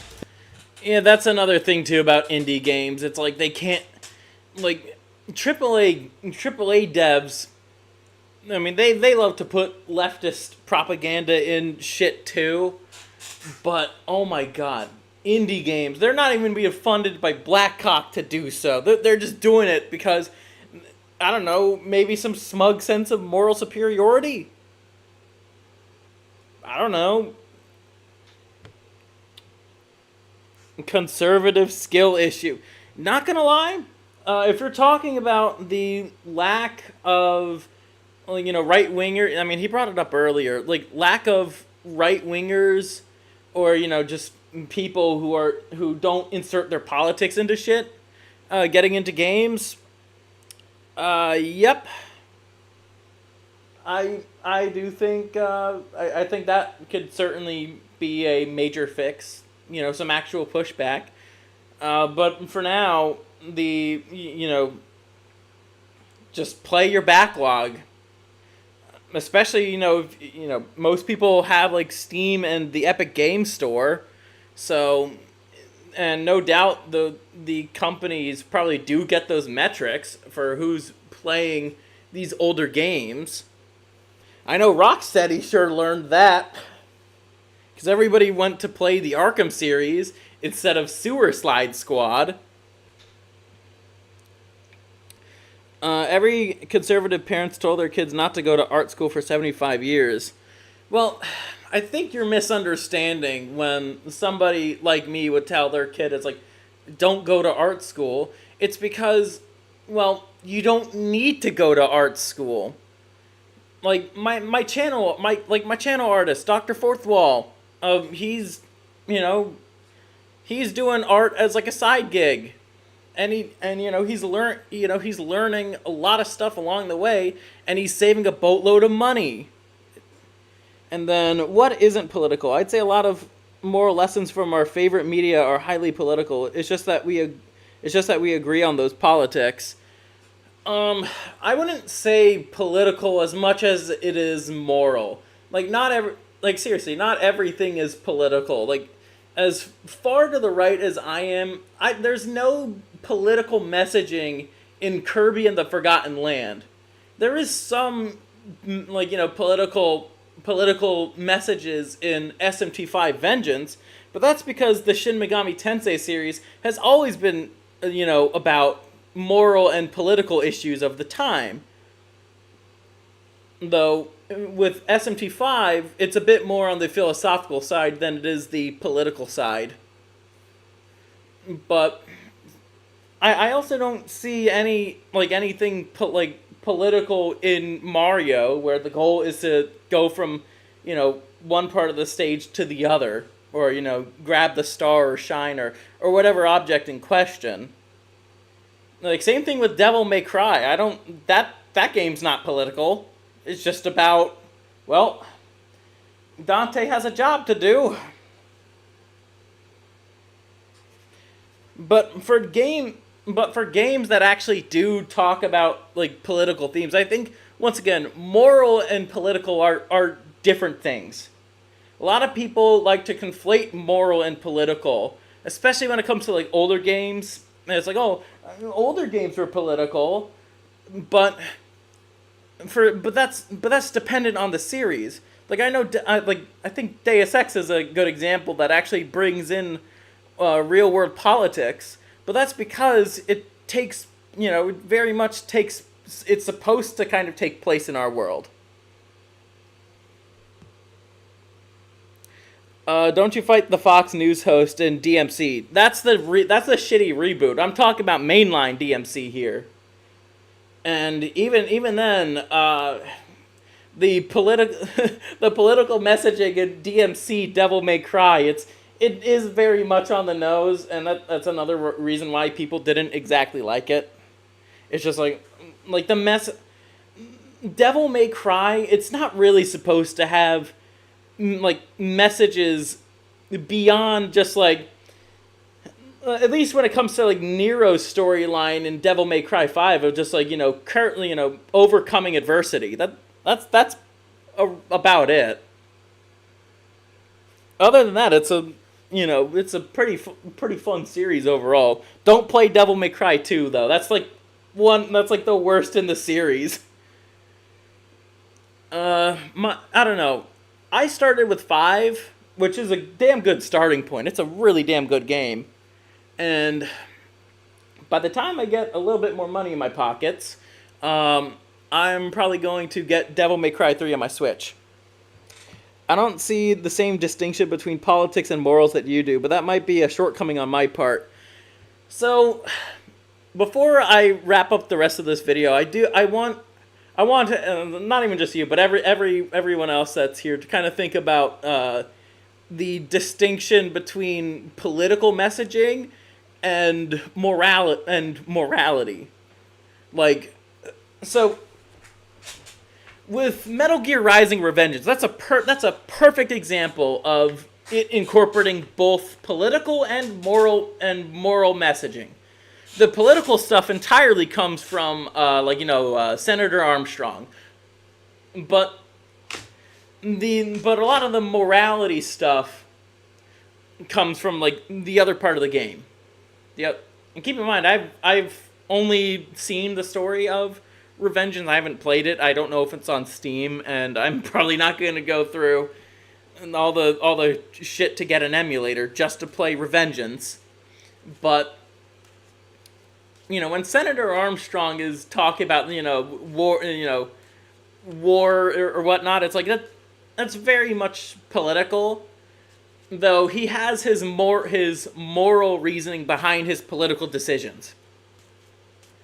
But Raiden is coming at it not from a political thing, but more so of a moral kind of thing. It's like you're forgetting. He's kind of meant to remind Armstrong that it's just like political decisions do have consequences, like that. I don't know. Maybe I got something wrong, but anyways, let's wrap this up. I might have even owned myself there, but it's all right. I have had some booze, so I've had a little bit of booze tonight.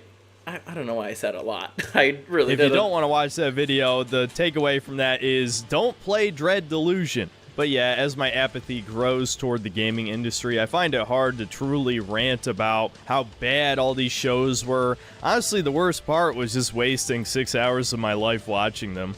There's really no point in watching the live shows. You might as well just wait until they're over and then watch the few trailers for games that look interesting, and you'll save yourself a lot of time and energy. All of these idiot tourists and gaslighters who always say that I'm being hyperbolic when I say gaming is dying or gaming is dead. I mean, did you watch the show? This is supposed to be the biggest gaming showcase of the year. The replacement for E3. This is what's supposed to get us excited for the future. And all I saw was a bunch of blatant fucking propaganda and exploiting nostalgia for the millionth time. So, for me, when it comes to the Summer Games Fest, I know that I'm in for... I know it's going to be disappointing. I watch it because I am a cringe addict. I need cringe to live. But at the same time, being serious for just a second, it's like every single Summer Games Fest so far has just been the same. You only have very few good, interesting announcements. I think the very first Summer Game Fest in 2020, the only thing that I found interesting was that Persona 4 was coming to PC. Persona 4 Golden was coming to PC. That's about it. Other than that, everything else kind of looked like shit to me. Let's see. Do you remember the Cheerios commercial with the interactive, with the mixed ethnicity daughter from 13 years ago? That was viewed as heavily political and protested widely by those who thought it was. Well, I don't think a commercial... I actually never even heard about this. That's interesting. But in general, I think a lot of people, both leftists and rightists, they don't really understand that there's not really such a thing as race, and that it's ethnicity is what it really should be called. It's just, if you want to use race as a catch-all term for ethnicity and culture and values and traditions, fair, but I don't really use the term race on this show that often. I usually say, as you said, I said in mixed ethnicity instead of interracial, because that's kind of more accurate to what it actually is.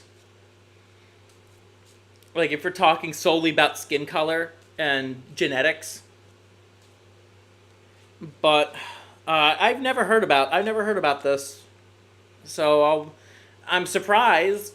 I didn't think something like that would get protested, but I guess some idiots found a way to. For a fucking... If you want to protest General Mills, there's good reasons to. Not because they had a mixed ethnicity kid on the screen. That's not a good reason. Cereal is all slop. If you don't... At the end of the day, it's all fucking slop. There was maybe 2 new IPs that looked interesting out of well over 100 games shown over the course of that 6 hours. That is fucking bleak, dude. So yeah, I'm gonna say it for the millionth time. Gaming is dead. Yes, there are a few good games that still come out each year. The best game I played this year was actually an indie game, Yellow Taxi Goes Vroom, a 3D collectathon platformer where you play as a taxi. So it's not like no good games come out anymore, but honestly, As trippy as that game looks, it actually does look pretty fun. how literal does your definition of dead have to be? If you compare release line... That's the thing, too. Quirk Slop, I don't think a lot of people who make indie Quirk Slop have ever done any psychedelic before. I've done psychedelics before.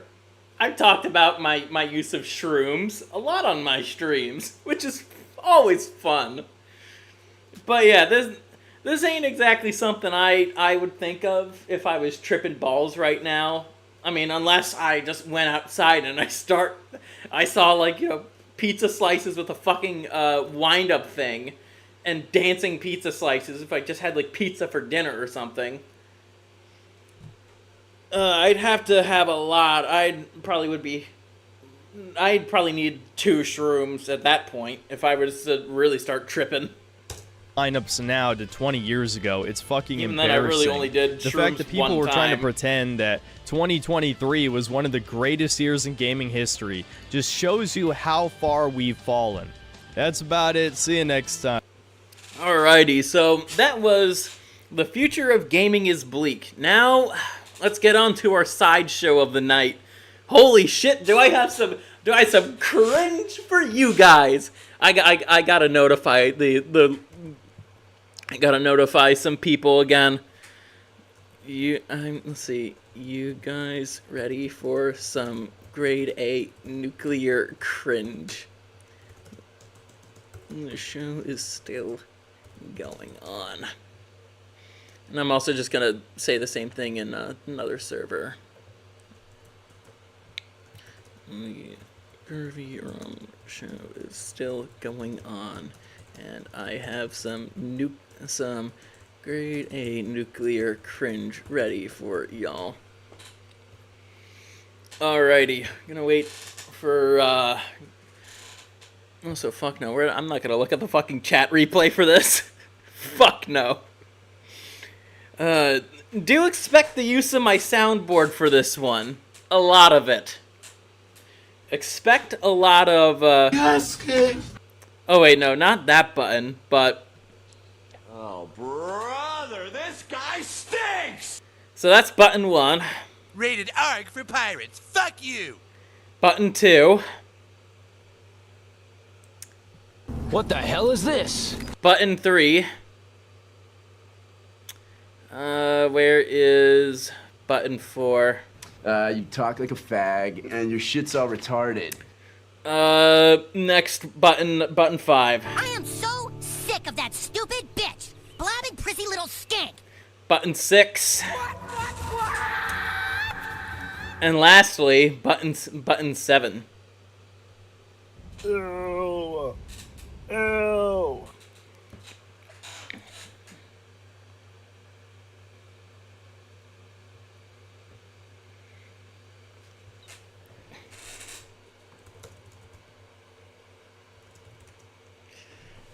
Yep.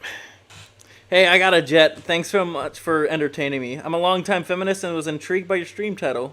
Want to send me away with any criticism or wisdom? Nah, I don't want to hold you up any longer than you need to. So, honestly, thanks for stopping by. I don't mind having, conversations like the one that we had earlier. It's all right. Stop by again. I'm probably gonna be, or if you want to stop by later tonight, I'm probably gonna be full edgelord mode. So, just be prepared. Anyways, you have a good night now, man.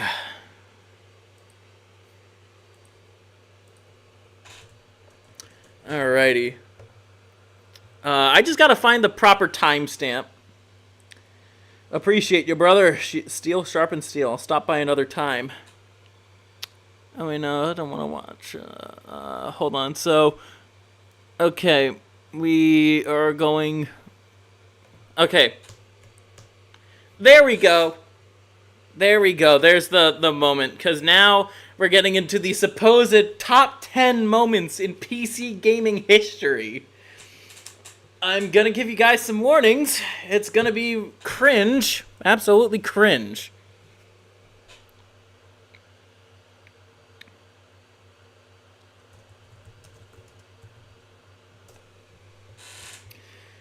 Okay, let's get started. So, you guys got some eye candy, but fun fact, she's pregnant, and no, I'm not going to tolerate simping in the chat. PC gaming show. I am Frankie Ward here in my watch party spot in London, and after a fun British. we're almost ready for 2 hours of trailers and announcements dedicated to PC gaming. And this year is extra special because, can you believe it? It's our 10th anniversary. We created the PC Gaming Show in 2015 at a time when PC gaming didn't have a big seat at the table of summer gaming events. What? Oh, sorry, I was like, what? But PC gaming was huge, it's still huge, but it was even bigger back in 2015. Holy shit, woman, are you retarded or something? And I'm on the spectrum. But hey, the PC is mainstream now. Some would say it's cool. It's also... It's been mainstream since at least 2009. the most vibrant and interesting place to play games. It's probably not a coincidence that other platforms look more like PCs with each passing year. To us, the last 10 years represents a golden decade for PC gaming, an era that has seen PCs enjoy the biggest library of games, continue to be the place where new ideas are born, and become more accessible to newcomers than it's ever been. And while we've got some time before the start of the PC Gaming Show, let's take a moment to reflect on the biggest games, genres, hardware, and happenings that shaped PC gaming in the last 10 years. Moment number 10. Oh no. The Witcher 3 was a universally loved generational RPG. Okay, I could kind of agree with this. I don't know why I don't agree with the placing, but I agree that Witcher 3 was monumental. Though, isn't it also multi-platform? It's not just a PC thing. I know people really do like The Witcher. I mean, Henry Cavill was Geralt, or however you say his name. But, oh boy. Why number 10? I don't agree with the placement of this. I think the release of The Witcher 3 is far more influential to PC gaming. I'd probably put it at, like, I don't know, 8 or 7. Because I still think there's more influential stuff compared to the release of The Witcher 3. It's just a good game, largely speaking. So let's hear what was so significant about CD Projekt Red's game, aside from Geralt being in the bath and repeatedly going... Papo, damn, she gotta shut up. But she got great so I'll listen a bit more. But the thing is, Papo, she's having a baby. And there will be no sipping in this chat. Going back to that scene over and over again. In fact, let's head to Ted while I just get my PC out.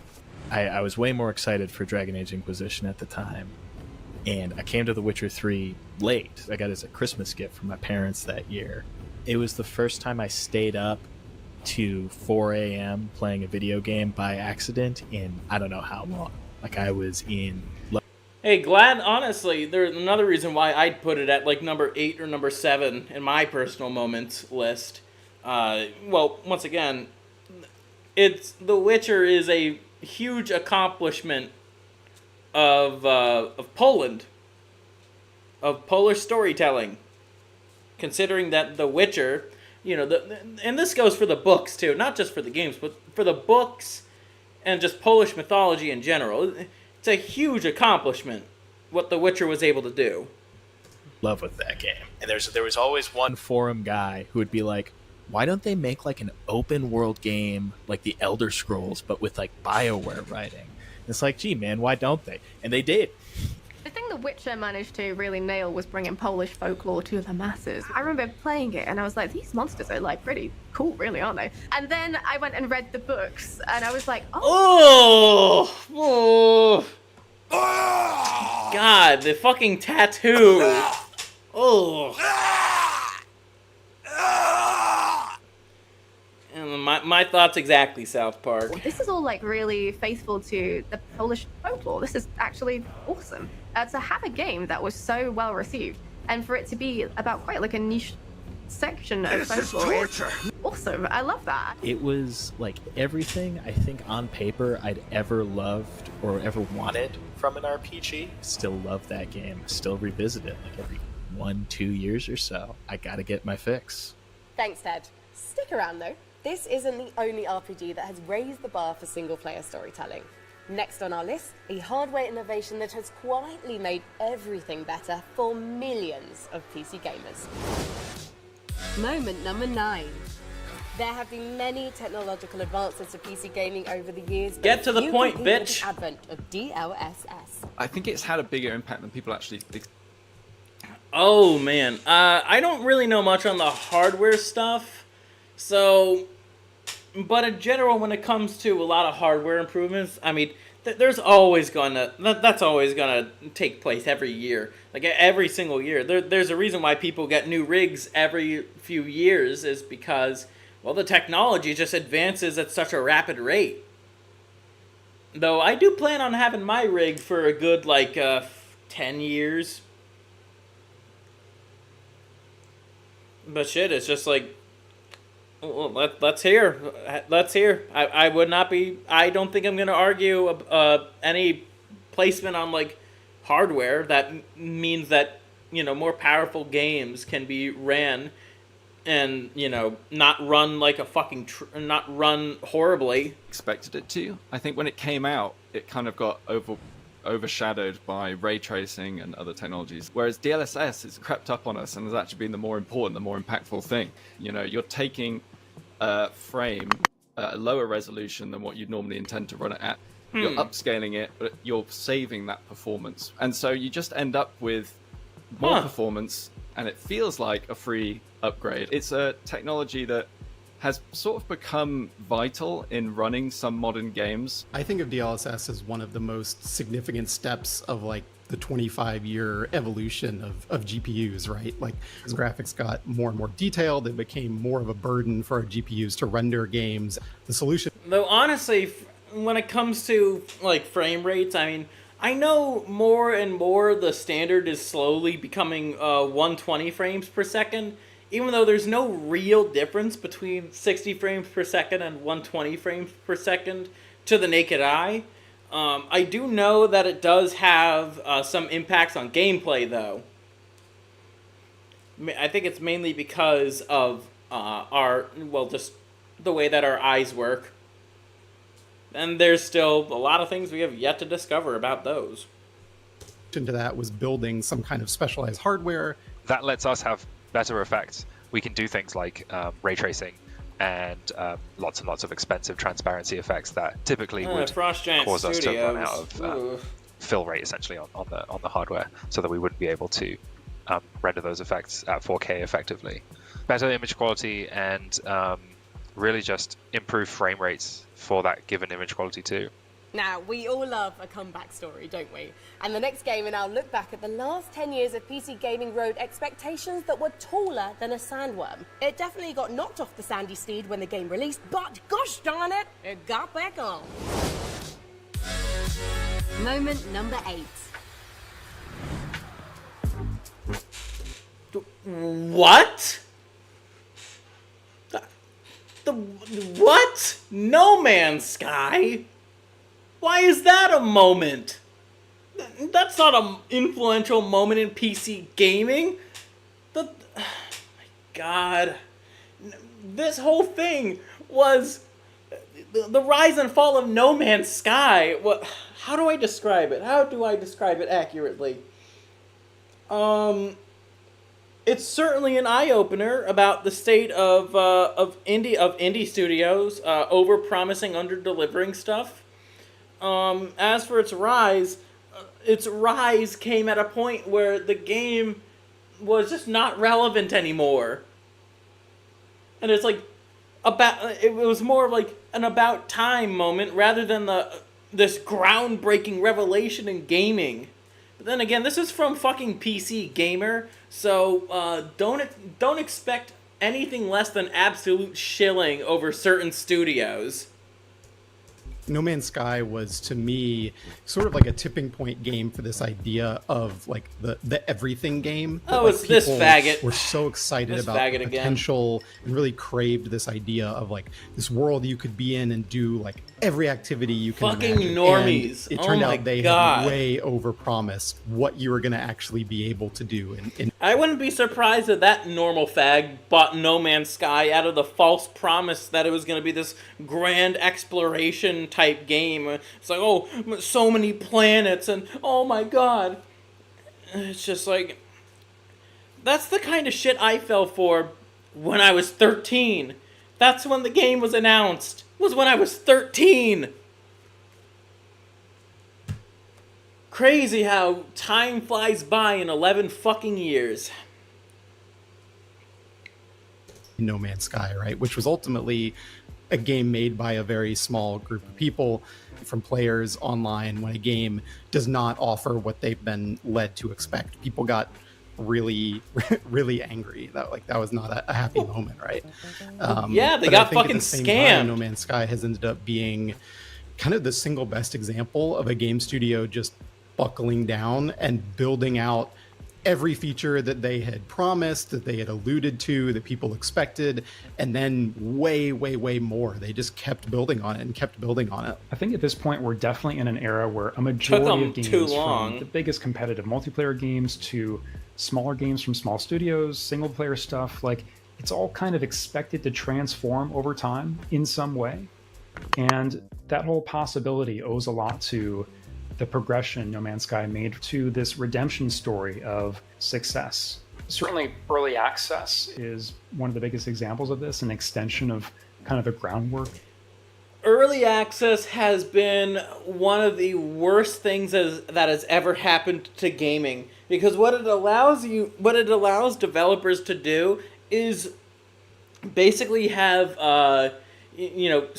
play tester, buying, you buy the game and you're basically, the player, are basically a beta tester, which is something a development studio should have hired.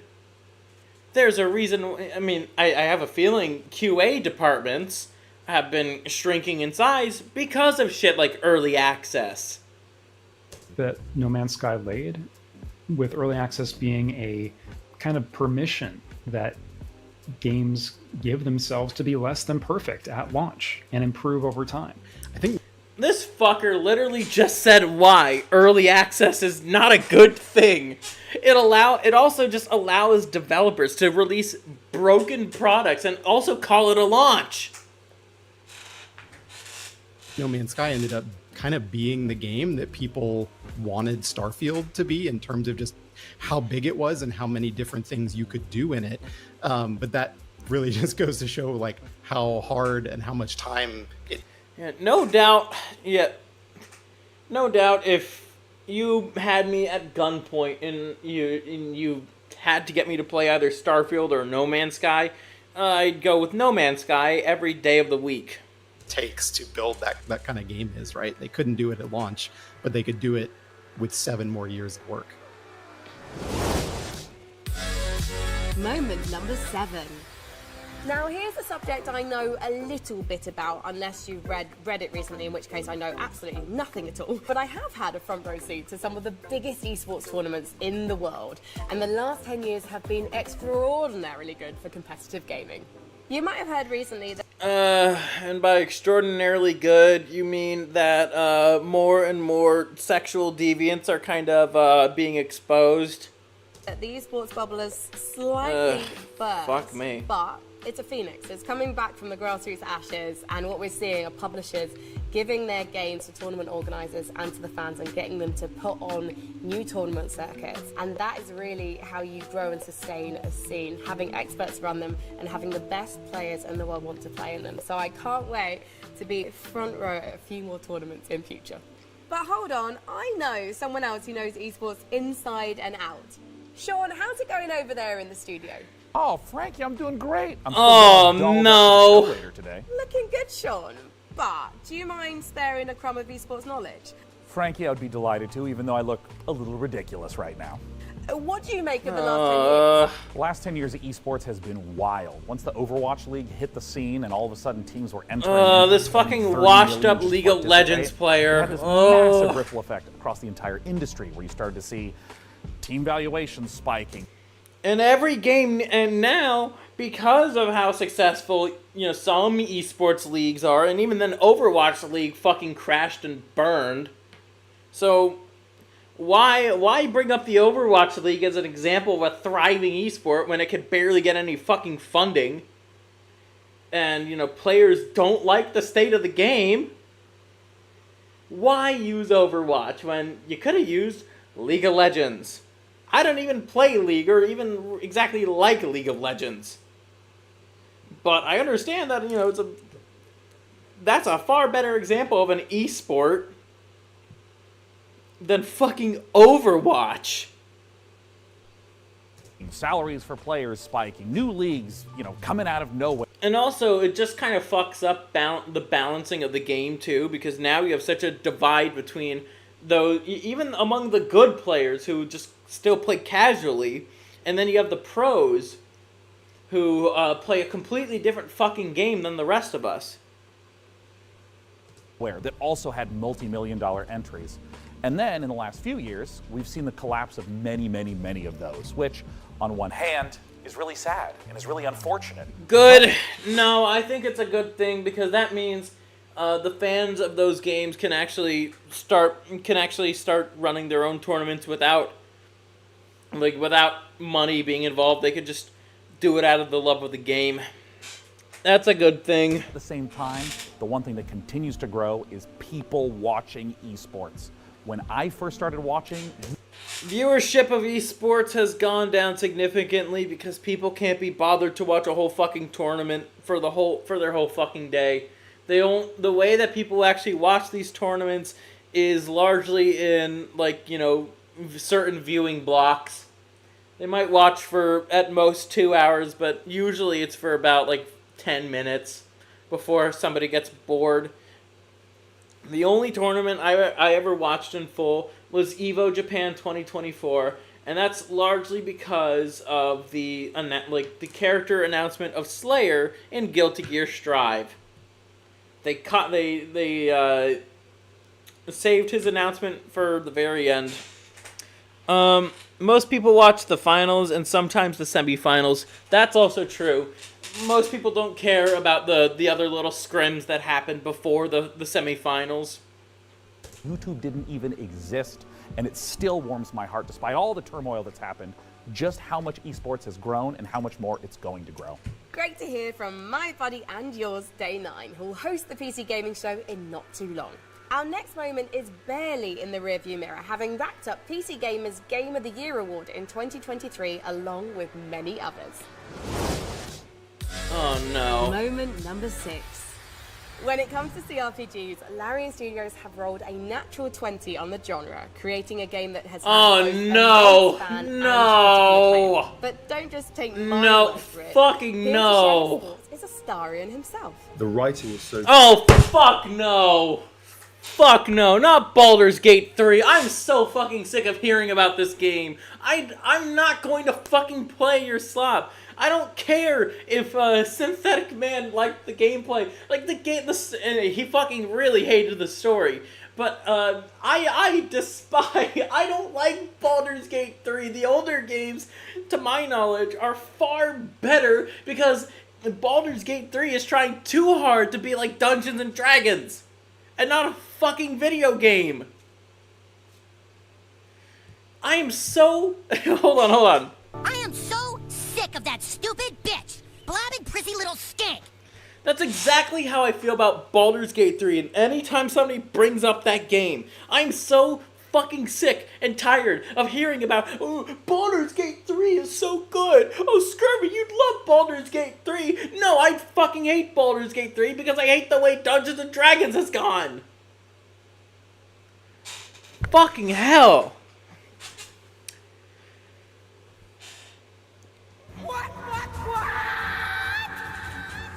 Good, the acting was so great for so many different hundreds of actors that I think it was a pivotal moment in gaming standards. and I think it can be I seen don't for a long care, time. You faggot! can achieve this in games. It's one of those games that overhyped, woke slop.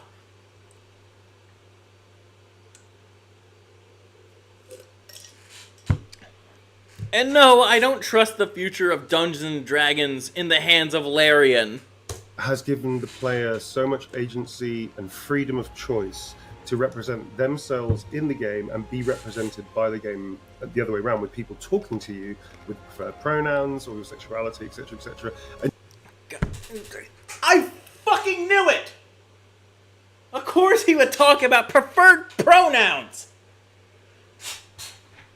Once again, Baldur's Gate 3 follows the fucking the shitty adjustments in the most recent versions of 5e.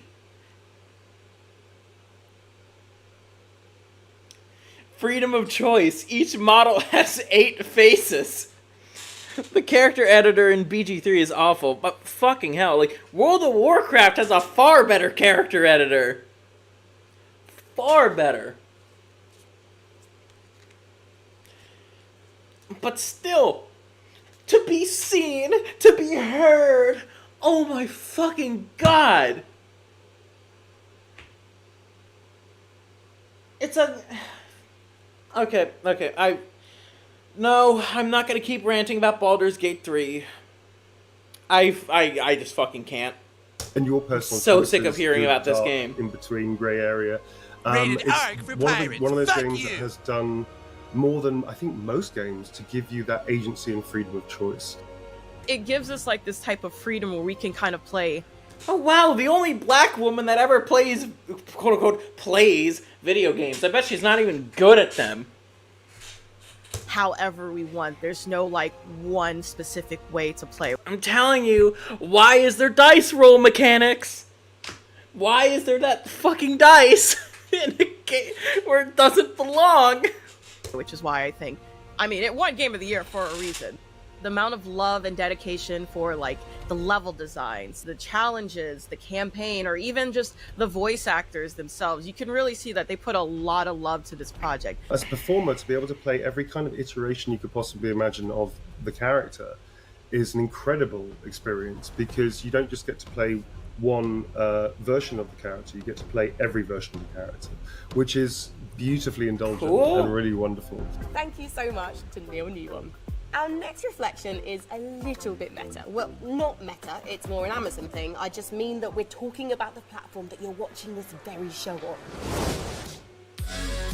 Moment YouTube? number 5. When we talk about gaming as a medium, what's so interesting now is how blurred the line is between playing a game and watching it. Let's see what our experts have to add to that. I don't think I've bought a game in the last few years. Oh, no. No. Twitch was arguably one of the worst things that's ever fucking happened in gaming history. Because what happened is that as soon as Twitch became big, it just became fucking, softcore chatterbait. It stopped being about games probably around this time, 2015, 2016. It started to stop being about games and becoming more about, e-thoughts and their pay pigs on just chatting. Good grief. And then not to mention, so many games these days, especially indie games, they're just made for streamer reactions. And so what happens is that actually does bog down the quality of the game, because it's all about just like, oh, how many reactions and funny moments can I extract out of some fucking streamer, instead of designing a good game with actual gameplay. Twitch streamers almost always play the fucking story games that barely have any gameplay. But because they're so smooth-brained, in the sense that they don't know what makes a, good gameplay, I mean, and by they don't know what makes for good gameplay. They never played a shmup in their entire fucking life. They never played a proper character action game in their entire fucking life. They never even played like a Souls-like game in their fucking life. I'm not the biggest fan of Souls-likes, but in general what I'm trying to get at is that most Twitch streamers don't ever play games that actually require skill. And so what happens? The game industry is like, well, a bunch of people are watching these fucking normies play our games. And so we have to design our games to elicit the maximum reaction out of a bunch of fucking normie streamers and their pay pigs as possible.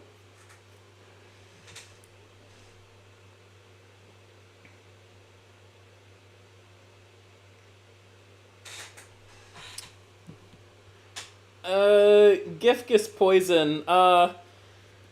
Yeah, I don't know what you said. I assume. I know I saw Conservadora, but I don't know. Maybe speak to me in Greek or something, and I might understand what you just said.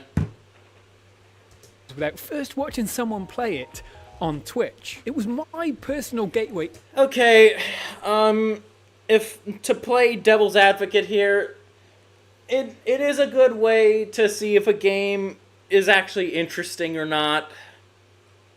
But literally, you can see just chatting is the most popular category on Twitch.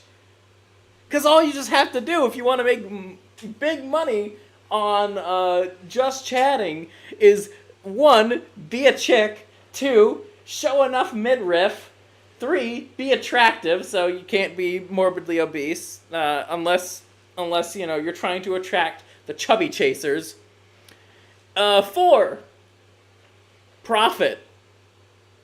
Just do nothing, and make sure you have your PayPal or Cash App set up. Speaking of Cash App, Cash App / ScurvyRum. Just thought I'd show my shit. But basically, just talk about literally nothing. Just a bunch of word fucking salad. And you're gonna rake in some big fucking money. Let's see. What else was I thinking? I can't really think of anything so far. Not yet, at least. Into PC gaming specifically, I started to discover RP servers for games like Atlas. Liban says, ironic. Yes, I know I'm being ironic. But at least with this show, I'm actually talking about stuff. Okay, let's see.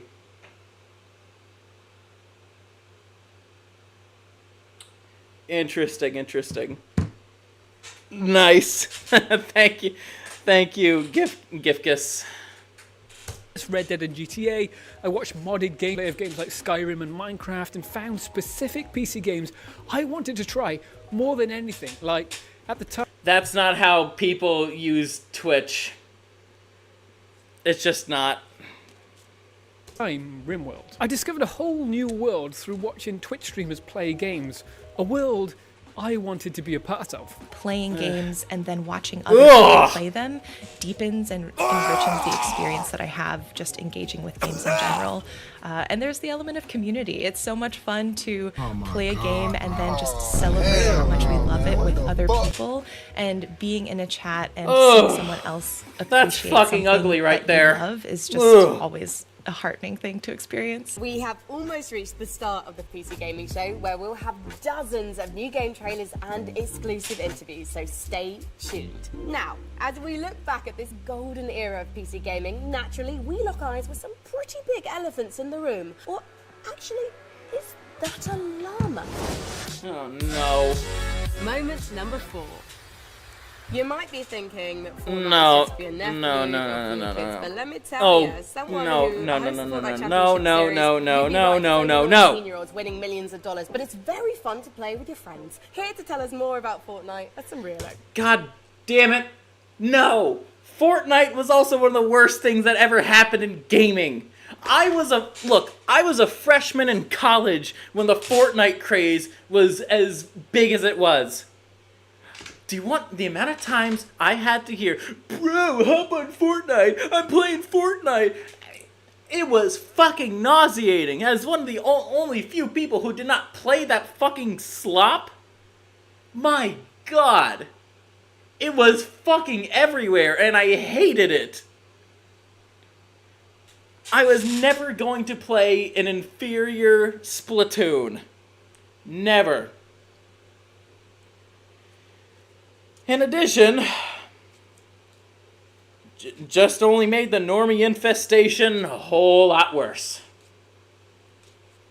And not to mention all the predatory shit that was also introduced in Fortnite, most notably the Battle Pass. Now every game has a fucking Battle Pass.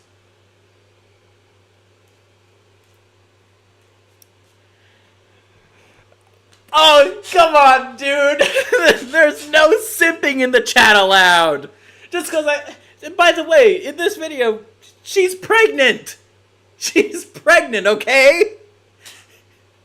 She's already married and is already and a kid's on the way. So no simping. No simping. Anyways, back to my rant about Fortnite. I don't know.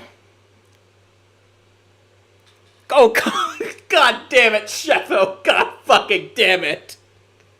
Come on. Where's my button? Oh, there it is. Anyways, I've lost my train of thought. God damn it, guys. I lost my train of thought. It was the first commercial battle royale to really make a mark. I think obviously PUBG had kind of run a mark that was everywhere. I'm just saying if it were a smash or pass, okay. Was, like, fair enough. Terrible at launch. It was just a kind of crafting survival game. I think something that a lot of people don't. Really I talk wouldn't about, tap because she's British, but also it's like one, it introduced crossplay for everyone. Like Tim Sweeney and Epic really fought to make it so that every platform could play together, and now crossplay feels like kind of a standard thing for a lot of games. Which is great, obviously, for us on the PC, because then people can play with us without us having to go to the lesser platforms, obviously. But the other thing that it did really well is they introduced licensing. God fucking damn it!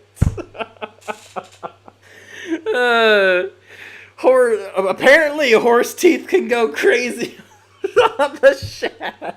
God fucking damn it! Games in a way that's really interesting. Oh, hey, I'm playing Fortnite with my friend the Xenomorph and Robocop and, you know, any Marvel superhero you want. One of the things I love about this era of gaming is it's a time when the corporate titans, like Fortnite, coexist with the comparatively smaller games made by smaller teams. Oh, God. A particularly talented solo developer.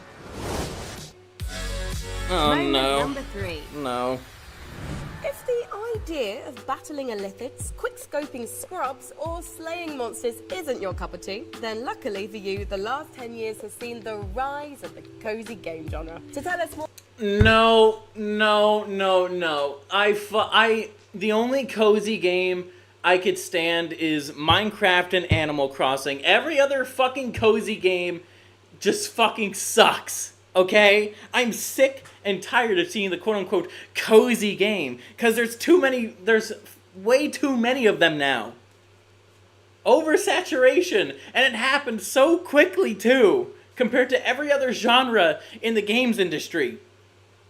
Even first-person shooters aren't nearly as saturated as cozy games are. Who the fuck is buying these games? Like, just a bunch of bitches? And also, cozy games are one of the few games that feminists actually do play, probably because it doesn't require a whole lot of skill. There's no toxic men to tell them to get good. Sheffo says, I'll make a cozy game. It'll be about selling meth. That actually sounds kind of fun.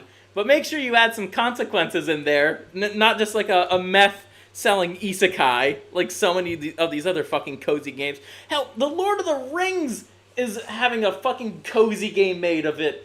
If Tolkien wasn't rolling in his grave because of the Gollum game and Rings of Power, I think not only would he be rolling in it, but he would also be doing a fucking trapeze flying right on top of it.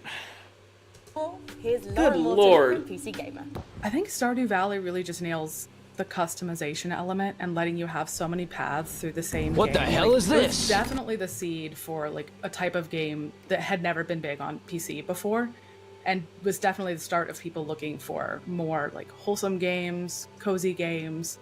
Like proved that What the hell there is were this? enough people looking for that like chill cultivating experience that they could make a game like that level of sensation that Stardew Valley became like, sort of on brand. Like, everybody who plays has strong opinions about.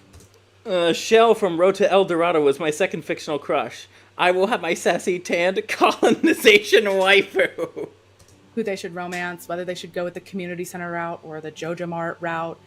You know, whether you want to be a fisher or a rancher or like some other path through the game, and you have so much control over your environment, you want it to look. It just gives you that sense of like personalization and making a space yours that doesn't get old, really. She's basically she's, you know, I can tell this chick has certainly gone around. I mean, those eyes, man, they tell you a lot.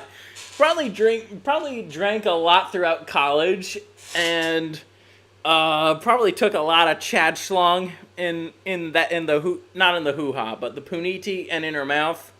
Way too much Chad Schlong. But if she doesn't have anybody lined up for the day, she's probably playing Stardew Valley, like a good little feminist would. Thank you so much, Lauren. Doesn't it make a nice change to not be killing something? No Moment number kidding. 2. Oh god.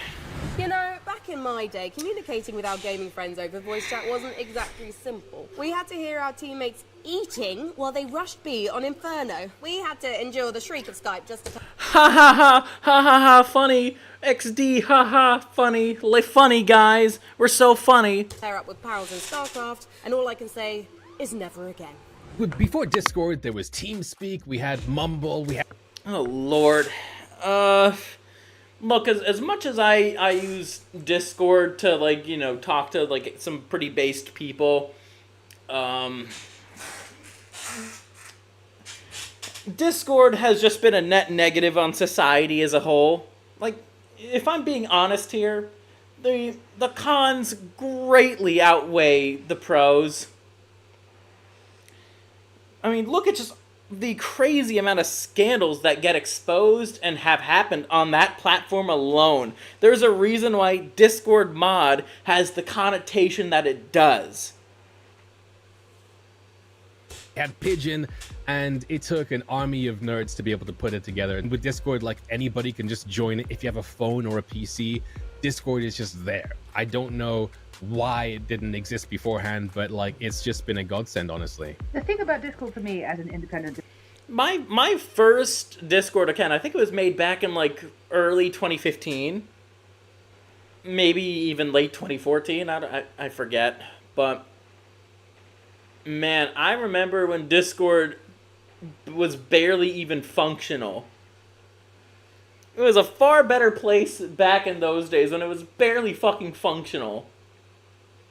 Compared to now, where it's full of a bunch of pedos and degenerates and furries and troons. Developer is, it's really made getting like live conversations with our community going so seamless and easy, because everybody who talks about... Oh god, wait, where's my eye workout button? Where's my eye workout button?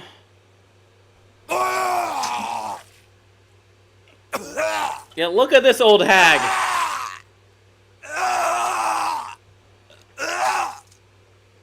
about games is already on Discord. Amazing. And we have 10,000 people on our Discord. That's nuts. The problem for me with Discord is that if you have just 12 people in a Discord and they're all talking to each other, you're going to get drama. So it's like the challenge for indie game developers is, yes, it's this incredible tool. It's totally low-hanging fruit. Everyone has it. But you need to give resource to it literally every single day. And it's very... It's demanding. It's demanding, but I love my... Gee, you want to know what else is demanding for you, chick? I don't know, lifting some of the lightest weights known to man. Walking on the treadmill.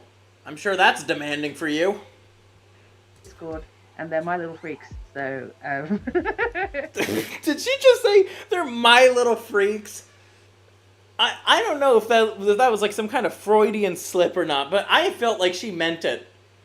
Just goes to show the average Discord user. I wouldn't give them up for anything. We have also kept our forums open at the same time, though, just to like play the field. Chatting with your friends online has never been easier, thanks to Discord. And now, the number one Maybe that's not moment such a from the good last thing. decade. All right, we're nearly ready to start the PC gaming show. Who's ready? Actually, is our host ready? Let's check on Oh, the Hey, cringe! Sean, how's it looking over there, buddy? You got your hosting pants on yet? Frankie, indeed, I am wearing pants, but you just can't rush this kind of beauty. Sean, I know you're already Yes, you hosting the can, show you along with fucking our friend soy Luca cuck. Burton, but can we steal a moment to get your thoughts on, you know, the most historically significant thing that's happened in PC gaming since 2015? For our 10th anniversary. The dawn of the Battle Royale. No. Fuck no. That has been one of the worst things that's ever happened in all of gaming.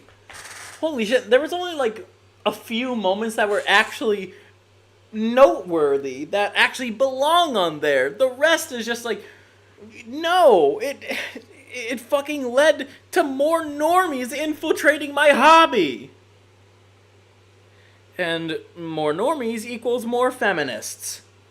That's the last thing we need. But no. No. Now every game needs to have a Battle Royale mode. It's the same thing with the fucking microtransactions and battle passes. It's like, the reason why they put a Battle Royale mode in any game, it's mainly just for money. The one exception I could think of is World of Warcraft's Plunderstorm. I didn't play Plunderstorm. I don't know why they didn't just make it a permanent mode. Like, they spent way too much time on actually making it. I don't know why they removed it. But, my goodness. Why? Just why? I could think of way more notable instances in PC gaming's history that are far more influential than the fucking Battle Royale. How about Quake's open source, Quake's code becoming open source? That's an actual moment in PC gaming, because without that moment, we wouldn't have a lot of the first-person shooter series that we have. Hell, even like some other like third-person shooters, or hell, even other genres that were made in the Quake engine. That engine is influential to the gaming industry as a whole. Or how about the launch of Doom? All the controversy that came with that. Like, once again, release of Doom, big importance to PC gaming, because it showed that a computer was more than just a work device and playing Minesweeper. Hell, you could put fucking Minesweeper on the list. Oh, and not to mention, why was there no instance of Minecraft at all? Like, Minecraft 1.0 or Minecraft Beta 1.8? No mention of that at all. Minecraft modding and just Minecraft as a whole has been influential for PC gaming. Some things of it for better, others for worse. But why? No instance of Minecraft at all. Admit, I swear, this list makes no fucking sense. Twitch only just made gaming worse. Over time, the longer that the platform has been around, gaming has just been worse off for it. Discord has just made the world worse. Because, it's way too easy for actual predators to make it a count. And what else? And just in general, when it comes to the list, not enough about hardware. Anyways, I'm gonna take a break, people. We'll continue with this because I want to show you guys some really cringe trailers, but I'll be right back, okay? Enjoy some music. I'll be right back. I'm also gonna get me another drink too.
Okay, I am back. Before we continue, I do just want to see, because there are some, Gifkus, you did say some phrases and some words and phrases in Greek that I am really unfamiliar with, so I just gotta see a translator English to Greek, because I want to know what you, I want to know if you did insult me or something, and I want to see if it's creative. Most conservative, is in Alberta. Okay. I'm not Canadian. That's why. Go to the Utah provocation. The city is very conservative. Oh, okay. Just talking about some cities. Wait, nope. Sorry, that's a lolcow video that I was watching. Okay, I see what you said. Sorry, I'm not too familiar with anything related to cities or whatnot. That's on me. I know some basic, but I know how to sound these words out though. I'm not going to on stream. I know it sounds hypocritical, but okay. Let's get back to the video here.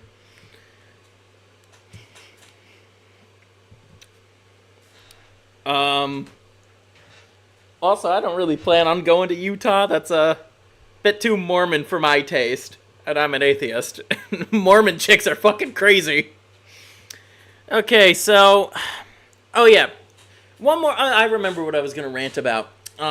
Also, why isn't number one Steam? Just the Steam launching to the market.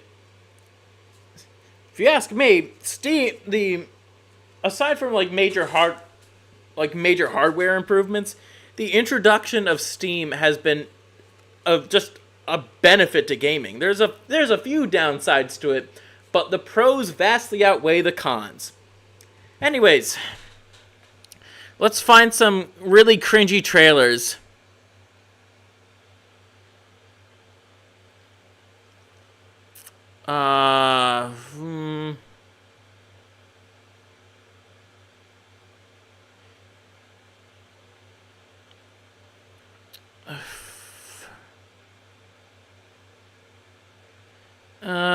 Okay, it's gonna take a little bit of time to find some real cringe.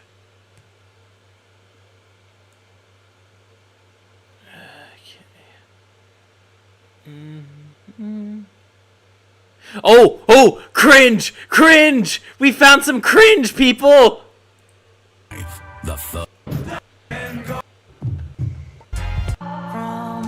We found some cringe!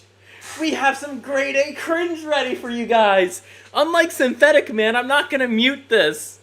I'm not gonna fucking mute this one bit. You have to suffer with me.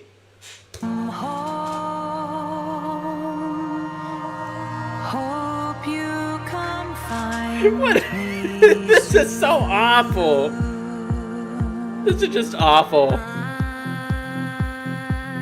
And of course, black female protagonist. And also, wait, before we continue, what the fuck is this Coco Melon looking ass thing doing here?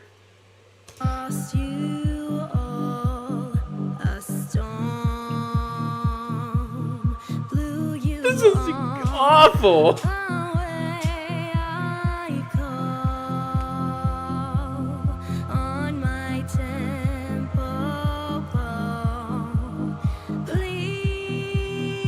What the fuck is this?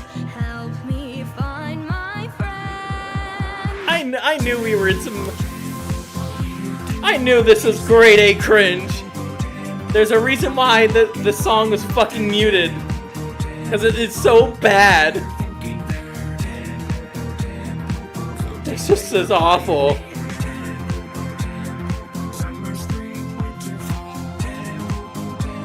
Ugh.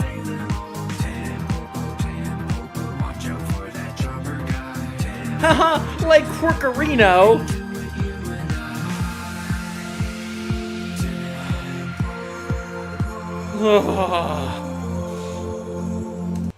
God help us. God fucking help us all. Well, I need more booze in my system. No, fuck it. Fuck it. Not from my cocktail. Not from the fucking big glass of cocktail I just poured in. Just straight rum now. I need to get drunk.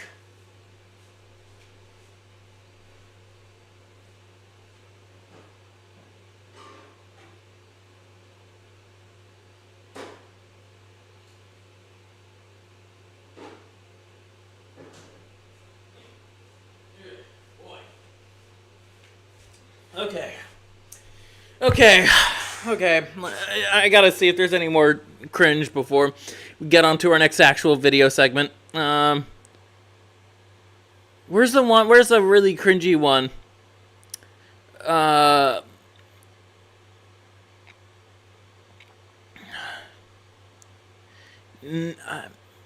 Ain't it? No, it's the one with the fucking... It's the one with the fucking dance. No, not that. Not the fucking...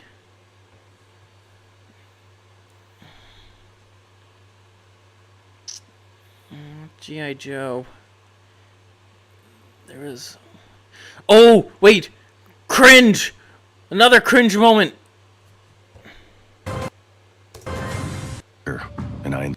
Wait, did we miss the cringe? No fucking way! No, it's right here. And I'm working with... Okay, found some more cringe. We're not done yet. Hello, my name is Nicole He, and I'm working with Nereal and Devolver Digital to make... Pink hair, where's my button? What the hell is this? the world's first first-person shooter, The Crush House. So in the game... Oh, no. What? No. I remember seeing this game live on Synthetic Man's stream of this. Oh... You've been hired to produce 1999's hottest reality show, and your job is to choose the cast, film the drama, and... Oh, this totally looks like it was from 1999 and not 2024. And give the audience what they are thirsting for. But remember, never, ever speak to the talent. Anyway, all the different audience groups want to see different things, so let's see who's tuning in today. All right, we've got the divorce... Libertarians? Dads. They want to see romances, meat on the grill, strong male emotions, you know. What the fuck? No! I don't think divorced dads want to see any of that shit except for the meat on the grill part. Bitch, do you know what a divorced dad is thinking? Clearly not. You never spoken with somebody like Hammerhand. Divorce dad stuff. And the fish freaks are here. We've earned money from ads, so let's put some fish in the tank for them. This is normal for reality TV. And the film students are watching, and they want to see all of this at a Dutch angle, of course. Hold on. But guys in the chat, let's see what they have to say. Pants are a prison for the app. Fucking course, it's gay, or is it? If that's no, I mean, it does look gay. No, if we combo all the different things that they want to see in frame together, the ratings will go up even more. Chat is loving it. And no matter how crazy the audience requests are, we have to satisfy them. Or Once again, totally 90s aesthetically. Totally not 2024. The show will be canceled. But don't worry if things do go wrong. This is reality TV after all. Just pick a new cast, start the season over, and maybe this time we'll make it to the series finale of The Crush House. That's not how reality TV works. What? I mean, I know it's a game, but it looks fucking retarded. Okay, now, where's the one about... the dancing, or did we skip past that one? Which one of these global homo looking games?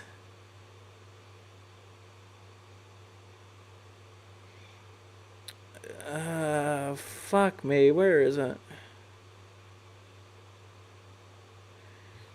Oh wait, no, must have been farther back.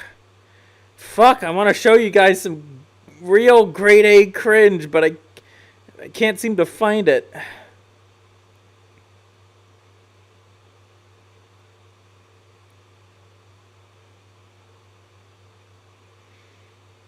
No, it's not this one. It wasn't in the Summer Games Fest.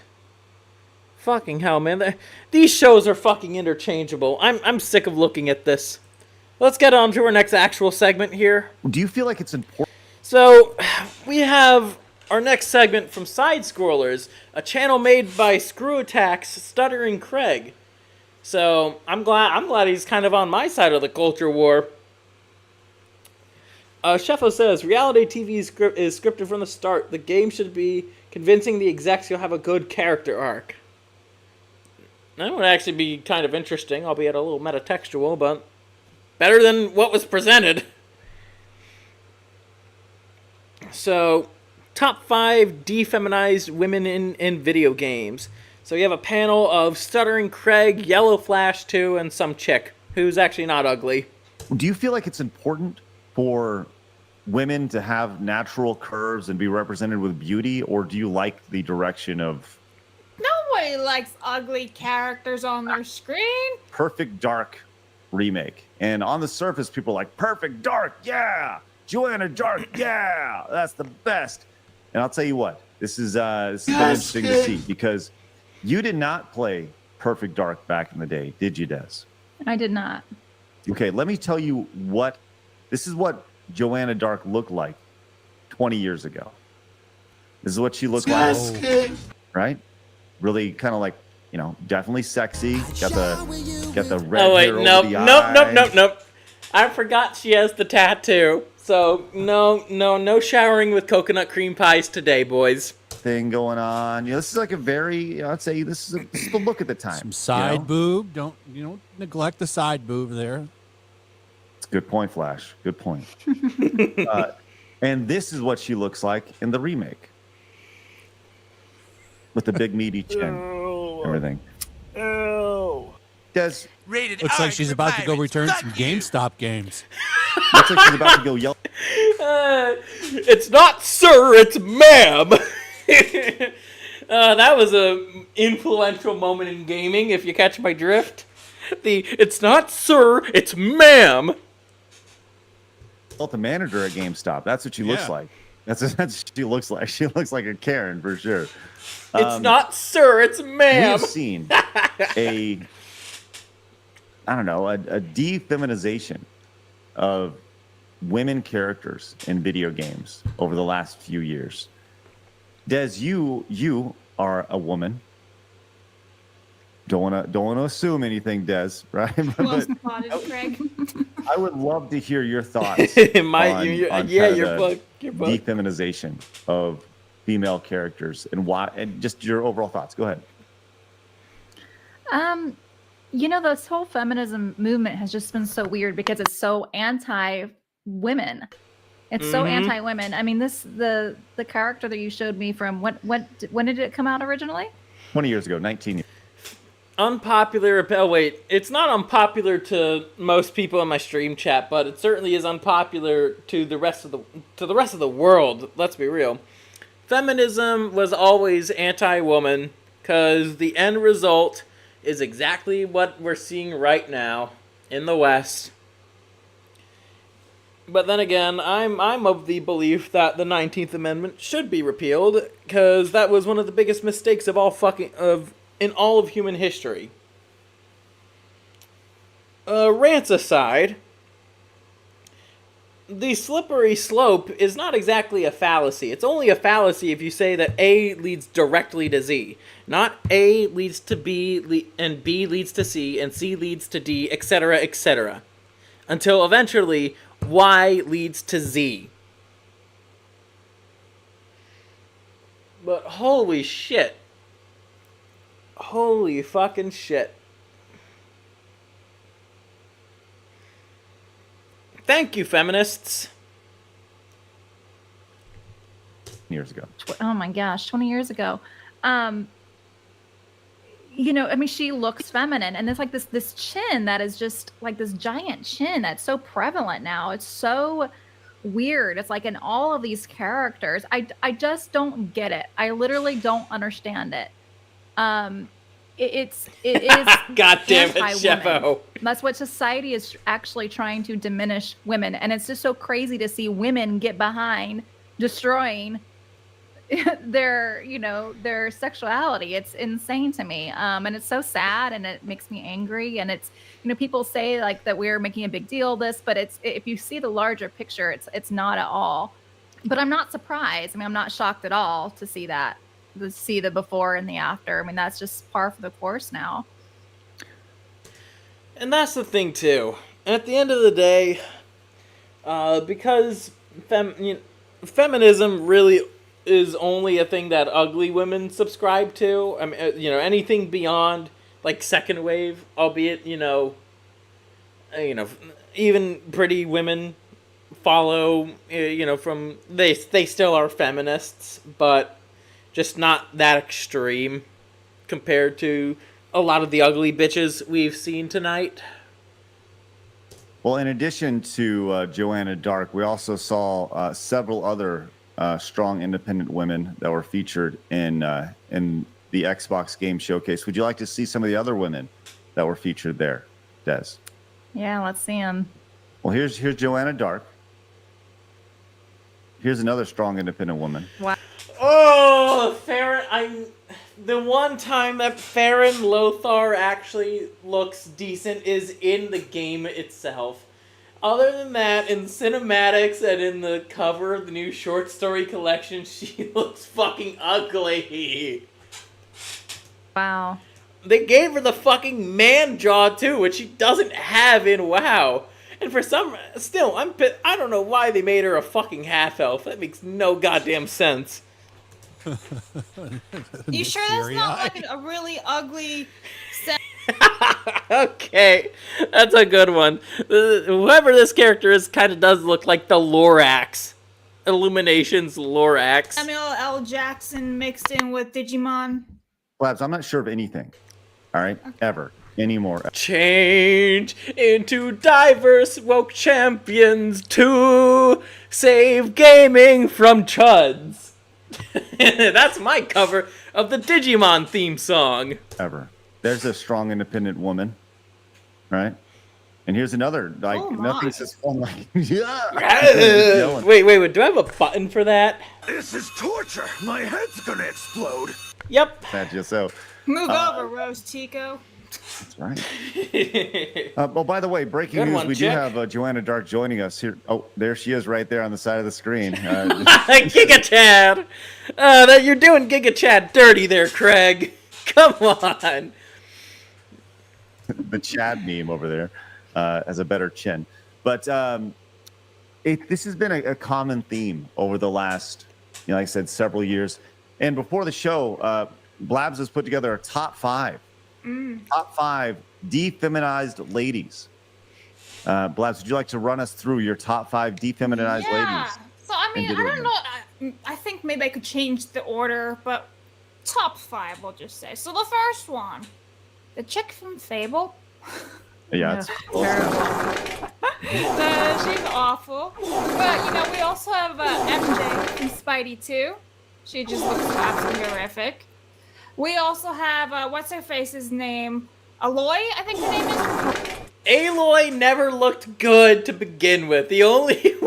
She only looks good in Lego form. Do I need to say that again? Why not? Yeah, I'll say it again, Patrick. Aloy only looks good in Lego form. Horizon? Uh-huh. She's pretty, ugh. I have to give Ellie some shout out. Want to bring your attention to Neil deliberately make Ellie ugly in second game. They look like different persons. My God, they actually do. You're not wrong. Whoever made this meme, not wrong.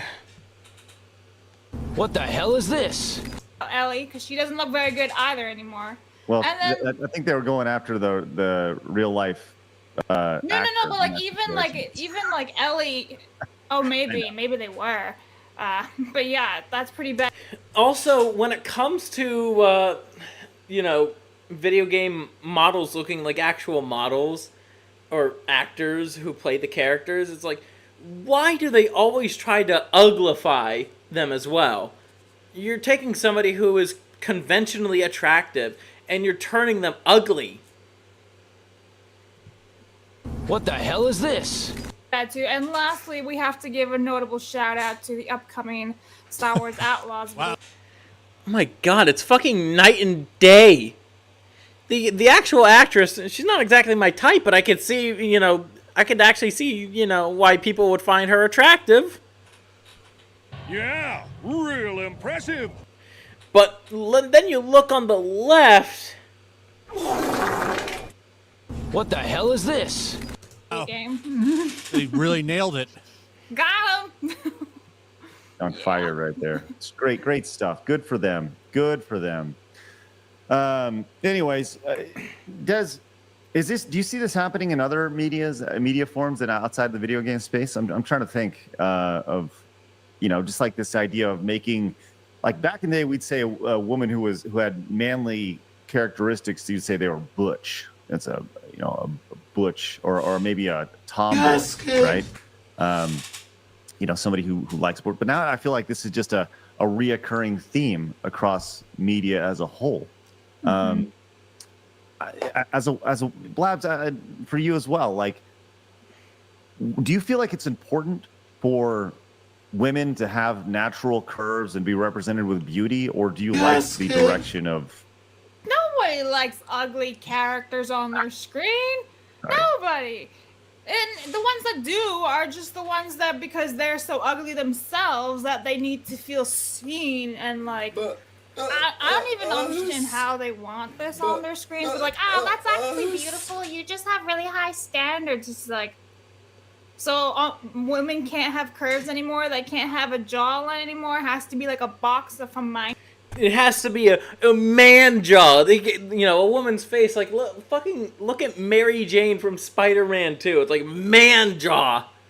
It's like the reason she's been called, the Crimson Chin for a reason. There we go. That's the button. Minecraft has a face? Nah. I think it's stupid. Yeah. I mean, the whole not point buying of playing video games is escapism, you know? I just think it's really weird when people want to, like, let's say you are... The people who are like, unrealistic expectations.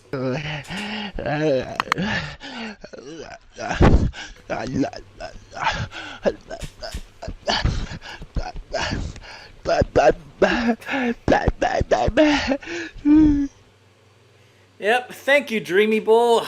Thank you. Girl that is, let's say, really overweight or something.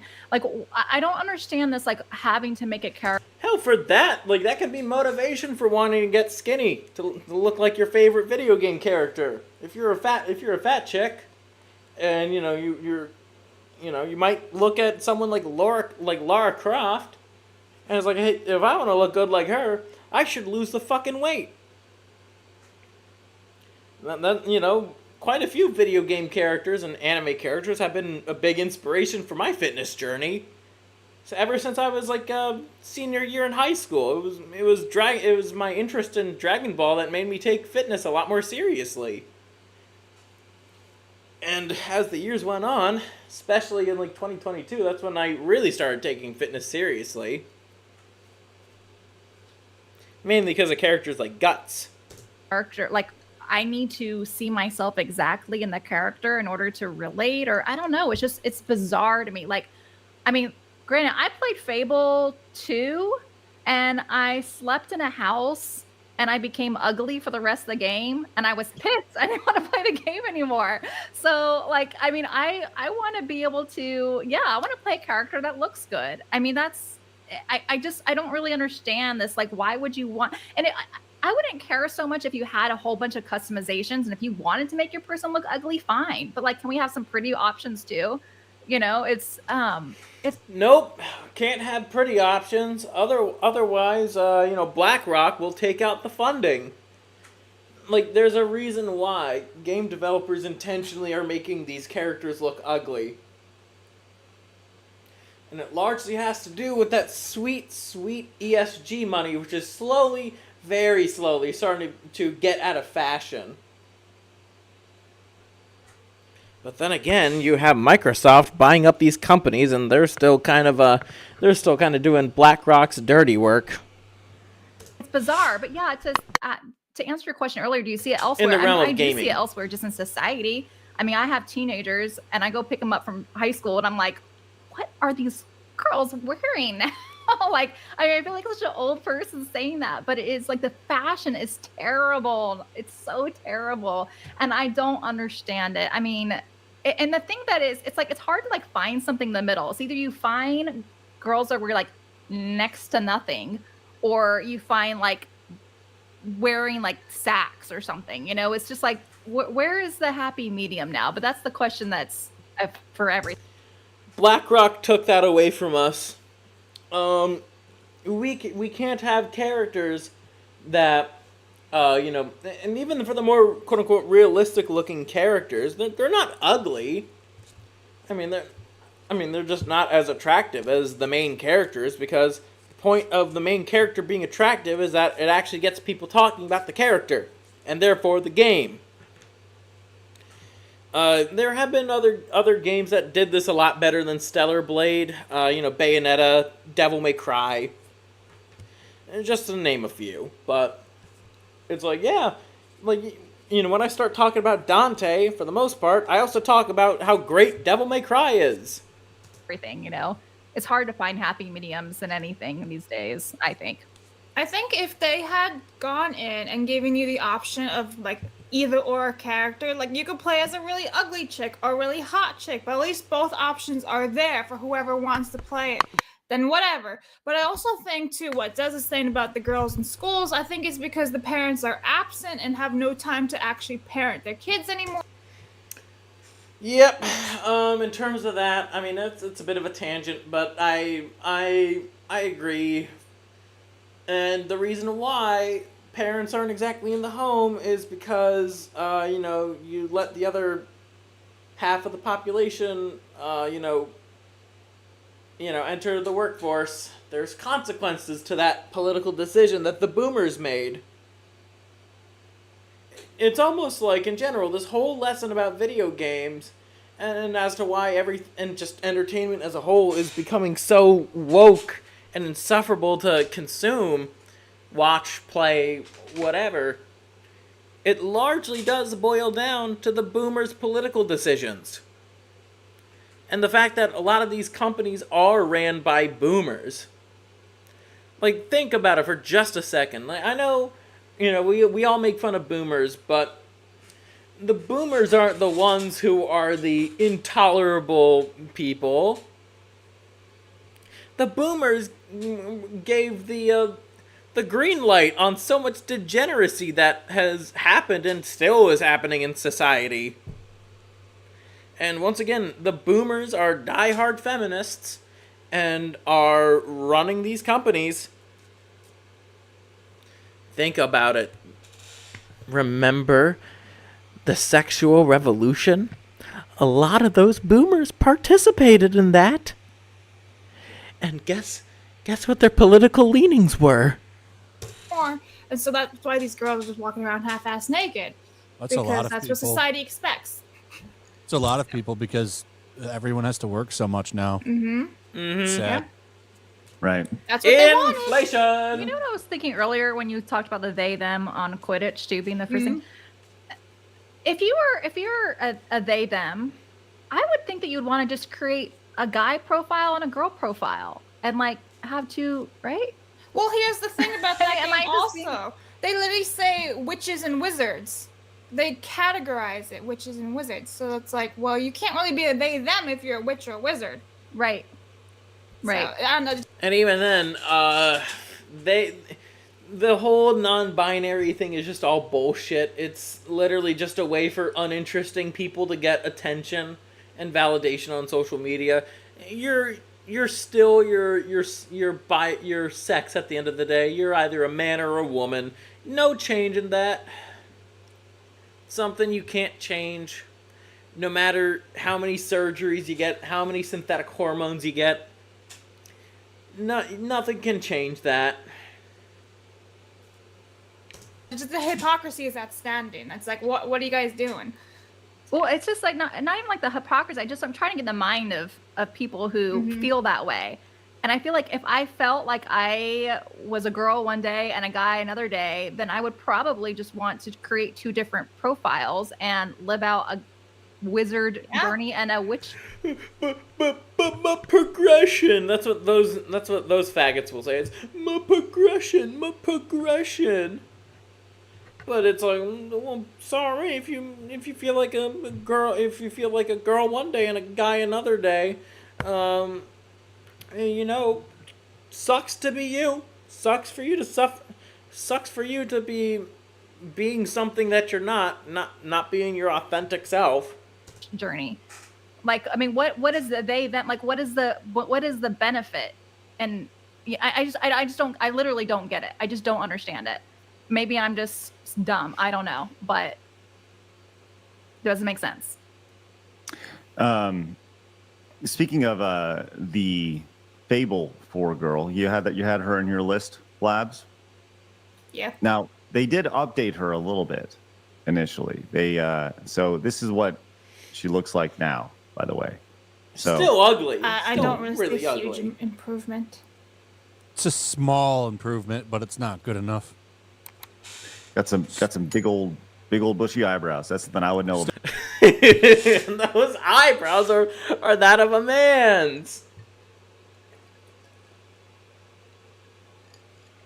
Okay, so that was that segment. Now, let us get to our regular cancellation.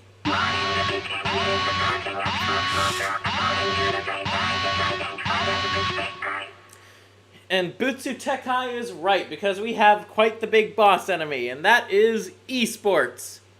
So we have this video here from the Electric Underground, a channel we cover here before, and his video called Esports Will Destroy Fighting Games, and it's also a review of Dead or Alive 4, so we're going to speed it up just a little bit, because we are running a little bit low on time. So let's get started. Recently, I've been seeing a lot of videos and articles talking about how even though the esports industry is failing and collapsing in on itself and can't justify its Actually, he talks pretty fast, so we'll own existence in keep it terms normal. of incoming revenue, it turns out that the fighting game branch of the esports industry, the FGC, are an exception. Because if you look at peak performance like Street Fighter 6 at EVO, Capcom Cup, the Tekken World Tour, or Saudi Arabian oil money tournaments, the genre is thriving. Right. Only a very... So, okay, just to correct you a bit, Mr. Underground, it's only a few games that are actually really thriving, and that's the recent releases of things. So, Tekken 8, Street Fighter 6, debatably Guilty Gear Strive. Then again, where it's thriving is actually Japan, funnily enough. Right? Look at this prize money.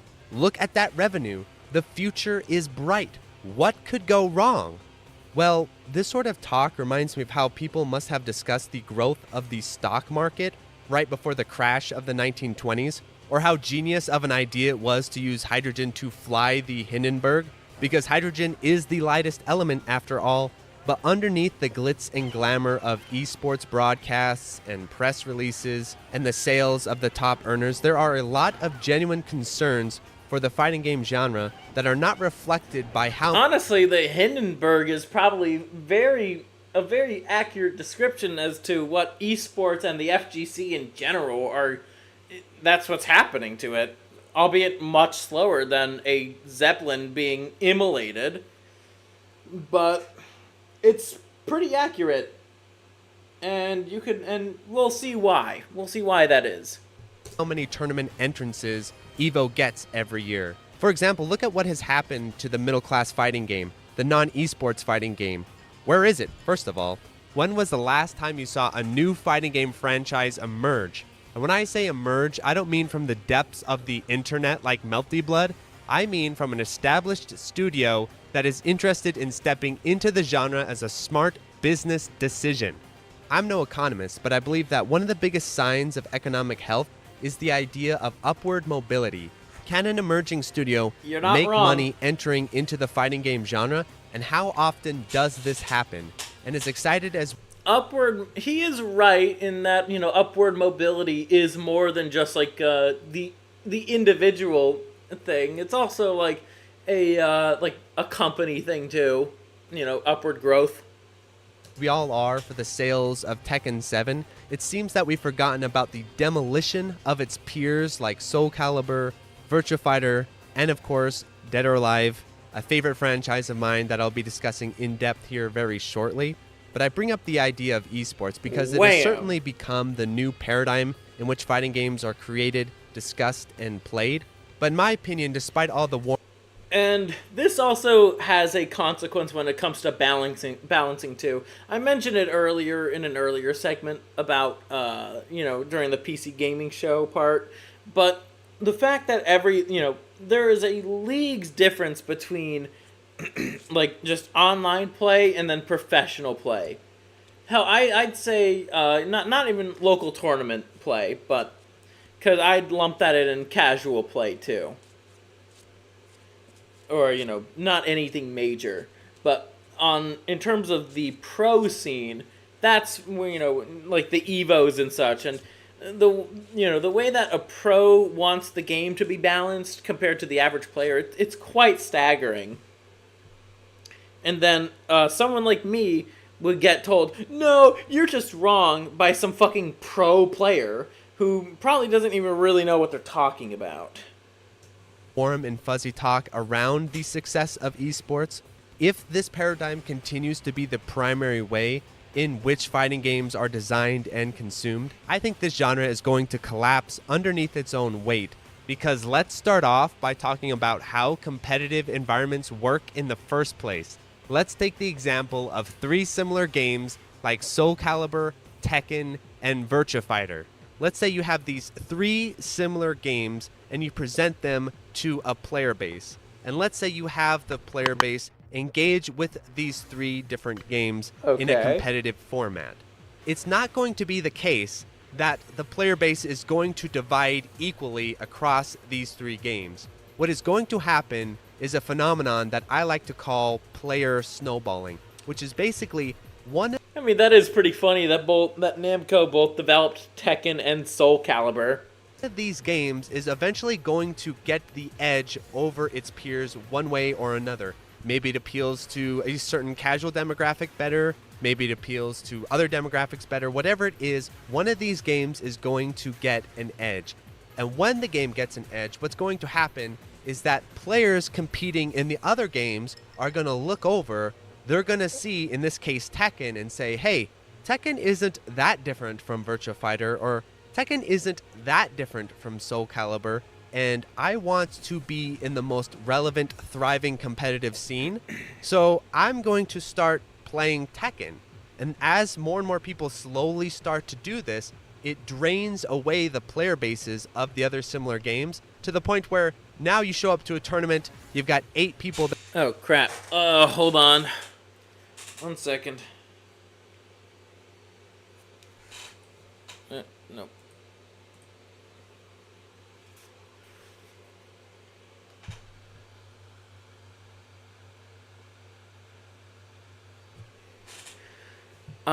Sorry.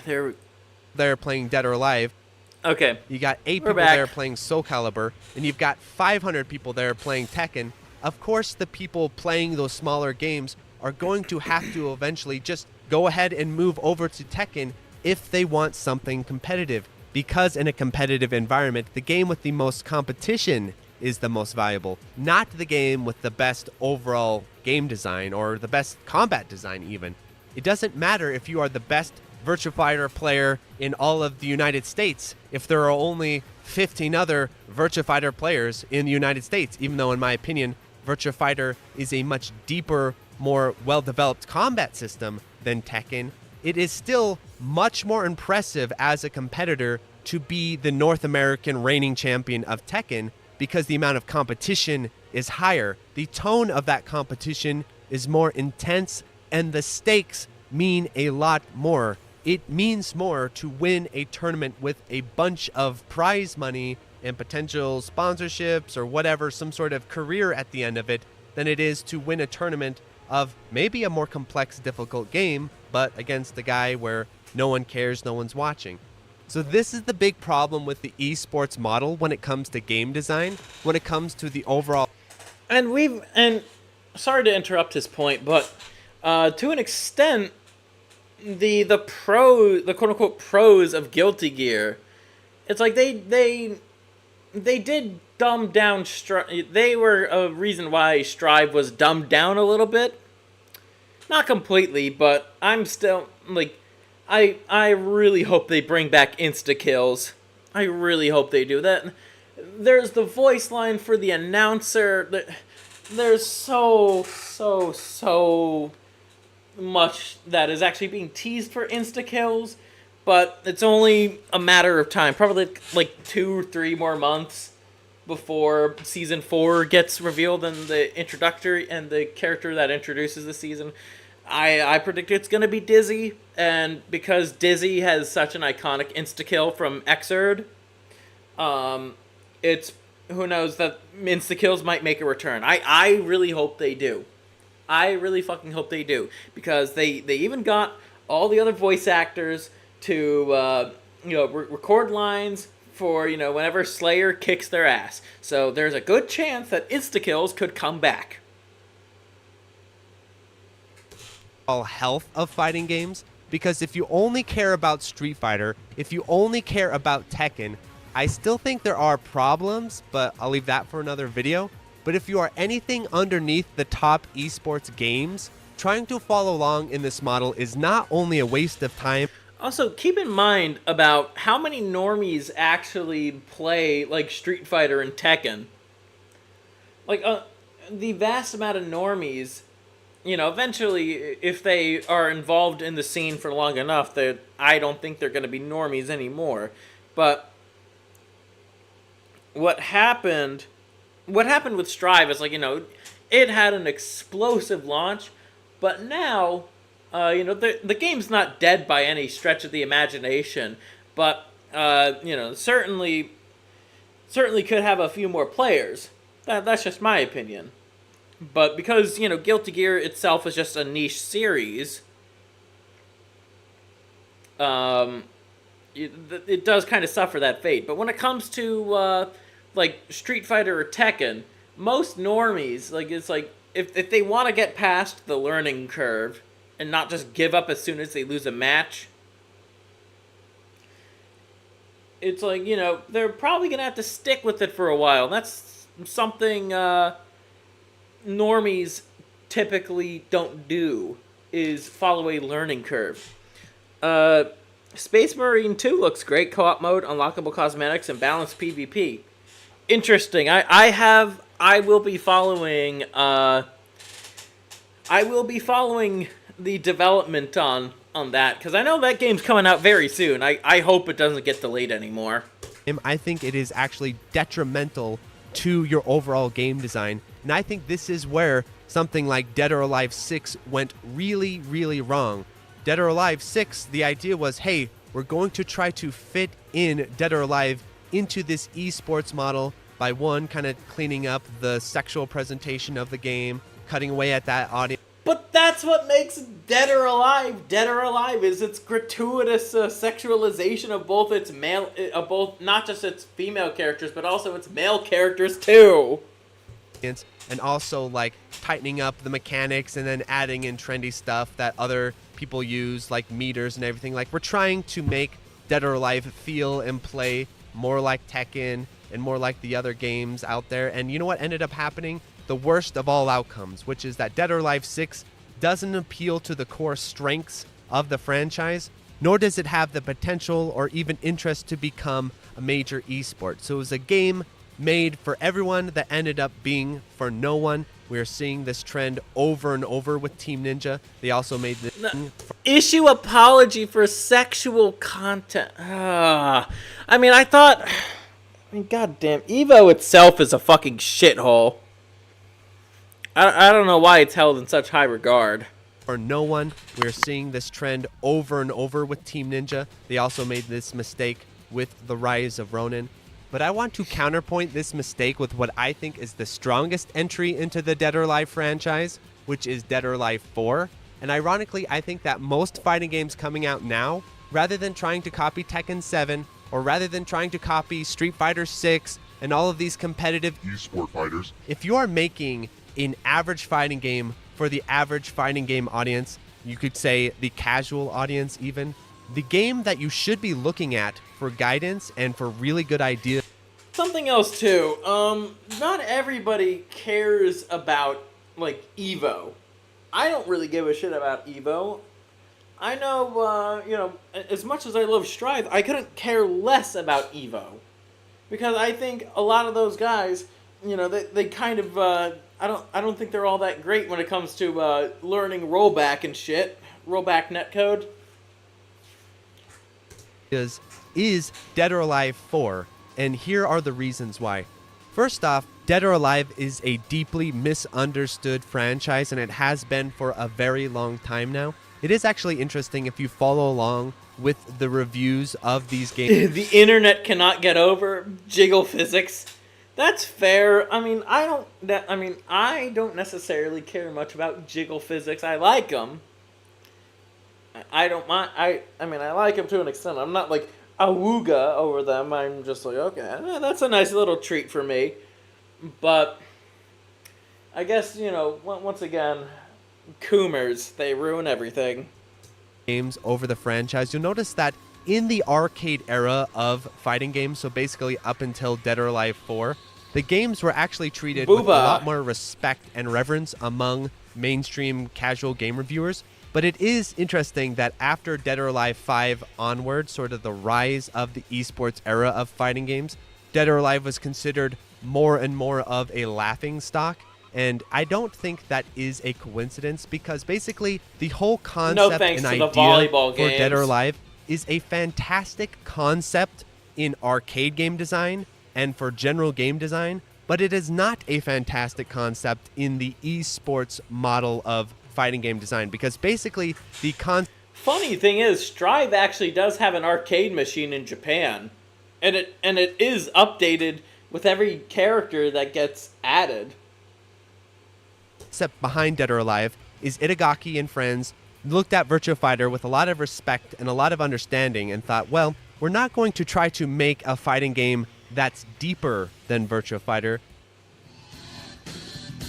I liked Virtua Fighter, but if I used different ideas to describe it, I would say it's an old traditional sushi restaurant. And on the contrary, DOA is like a sushi bar with roller skating girls serving wasabi on the sushi. It's fun.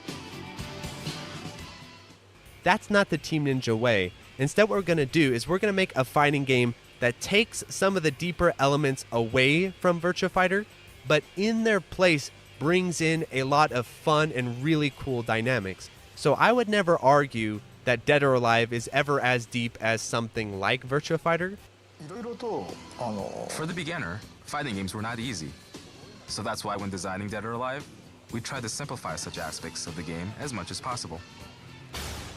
But what Dead or Alive is really fun alternative to Virtua Fighter, because what it's going for is taking the more complex meta elements of a 3D fighter and bringing it to the surface, making those elements instantly accessible and fun. And rather than having it be a thing where you need to learn everything, learn the frame data, learn all this sort of stuff, Dead or Alive is really subverting a lot of that stuff with its triangle holding system, because with a lot of Interesting. Honestly, that is pretty interesting. I'm surprised a lot more games, not even just fighting games, but a lot more games aren't trying to add like their own spin to the genre, or you know, the genre that they're trying to make a game of, like a spin that actually functions in addition to the conventions of the genre. It's not just subversive for the sake of being subversive.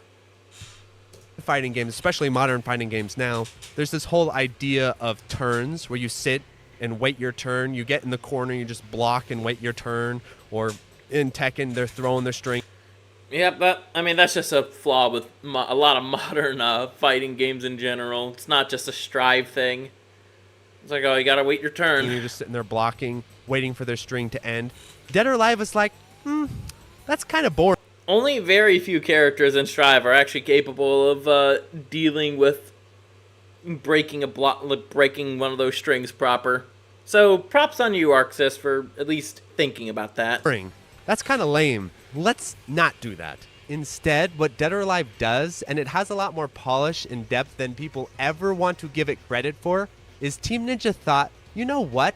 There's no such thing as turns in this game. There's not really even so much as like neutral or punishes in Dead or Alive. I mean, they're still there, but what it's constantly doing is making it as interactive as possible with the hold system, so that basically whenever you're attacking, you always have to be aware of what your opponent will do. Even as you're punching them in the face, you'll be in the middle of a combo and you have to be aware, okay, are they going to do a hold as I'm punching them in the face? You can be middle of a string and know, okay, I better not finish this string because it's kind of predictable how it ends. They might hold it here. And there's this whole dynamic where even if you're on offense, you're on defense. And even if you're on defense, you're on offense. And it creates a very distinctive, extremely fun style of play.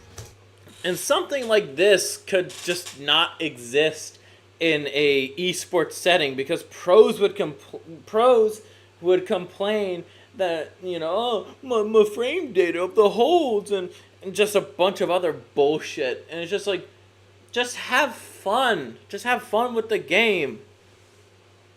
And then also, something like that, something like Dead or Alive in general would I don't think would exactly make for a good esport. A lot of games need to realize that not everything is meant to be an esport, especially when the company is really trying to kind of make it an esport. But part of what makes something an esport is, organic growth from the community. The FGC hates non-homo sex appeal. But then again, Dead or Alive has some pretty sexy male characters too. The FGC just doesn't understand that because, they're so unwilling to look past, Street Fighter or Tekken. And granted, Tekken and Street Fighter also have some pretty good designs for their female characters, even if Chun-Li is way post-wall. Where you're always watching and reacting to what your opponents are doing. And in that way, Dead or Alive is extremely intense and it is extremely skill-based, but it isn't deep in the same sense as other fighting games like Virtua Fighter. Like with Virtua... once again, it's in terms of 3D fighters, from what he's saying, DOA is like Ikaruga in terms of shmup complexity. Chun-Li is Asian. She hits the wall at 80. The wall comes for all. Chun-Li don't have no babies yet. Fighter, having played a lot of it, Virtua Fighter is all about knowing that frame data, knowing what the response is. It's more chess-like, where you're planning in advance and you're anticipating their plan while you're doing your plan. There's a lot of mental back and forth. With Dead or Alive, it's a lot more up front in surface, like you're just right there. Like you could have this great plan and then they just mid-hold you. You could have this great punish and they just low-hold you. And they could decide to low-hold in a split second. They may not have anticipated doing that. They may just do it reflexively. And so it is a much more like upfront, reflexive fighting game that isn't exactly a great match for esports because of how wild it is. On top of that, if there's anything pros don't like, it's unpredictability and RNG. But this is way in the former and not in the latter. Pros, if he does a low attack and I block low, and if he does a high attack, then I can block low or high, and it's just I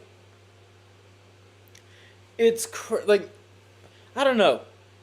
Hey, quote unquote pro FGC players, real life is rather unpredictable. SNK King of Fighters has Mai in a leotard thong covered by a loincloth. A design so sexual that Sakurai banned her from Smash.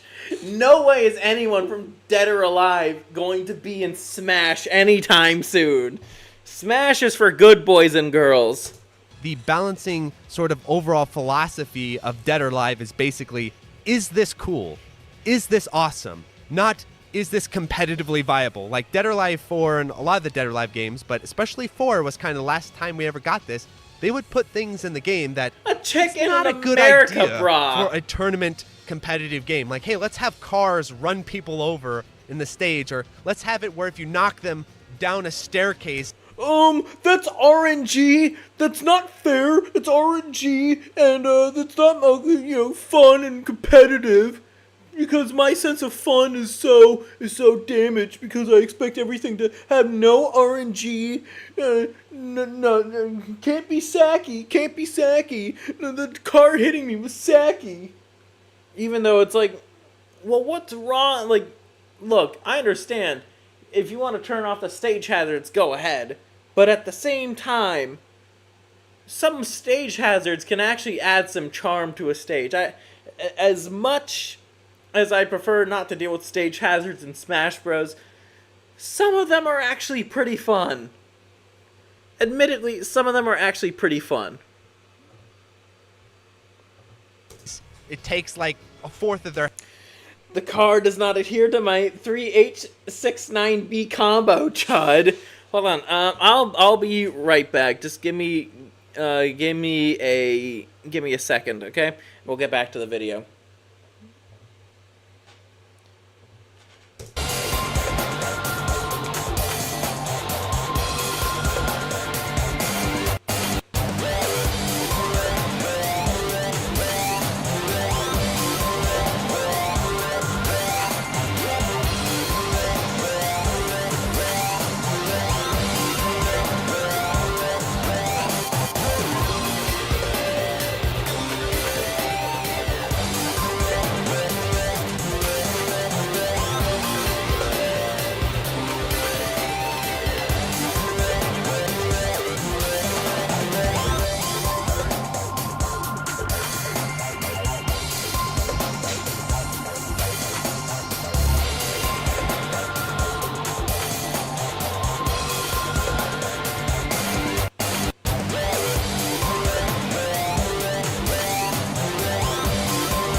Okay, I am back.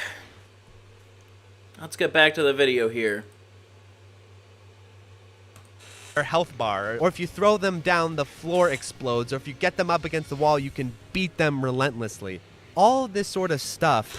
Oh no, the car! My 3H is 6-9 combo! Honestly, if I were to suggest an idea for the next Guilty Gear, I know, probably a little hypocritical considering I was, oh wait, no, that's a different video I watched earlier today. But, what if, I mean, you have wall breaks, but what about stage hazards? I think that'd be fun. ACs, let me translate Scurvy's words. I am back equals I just finished gooning. Damn AC, you found me out. Yes, King. Yes, King. Yes, King. You found me out, AC. You found me out. Like I said, is meant to just get the game design up front. It's meant to get the competitive back and forth as immediate and engaging as possible. And what Dead or Alive is really strong in that I don't think other fighting games have in terms of its overall feel, everything is a hit confirm. Everything is reactionary. I believe That's with awesome, Dead or Alive 4, actually. if you're really good, you can reaction hold certain attacks. And so you're always mixing each other up. You're always playing these sort of mental back and forth games. But honestly, that's honestly indicative of how like real fights actually go down. Like fighting game players would not know this, but the thing is, because a lot of FGC players have never been in a fight in their lives, they don't know that it's like, oh, you don't just stand there doing a combo and the other person fucking takes it. No, that's not how a fight works. Make it so Alpha and Bridget deal less damage against Nagoriyuki, but also splooge on him every few hits to take away his blood rage. God damn it. Well, Elfelt doesn't have a cock, so there's that.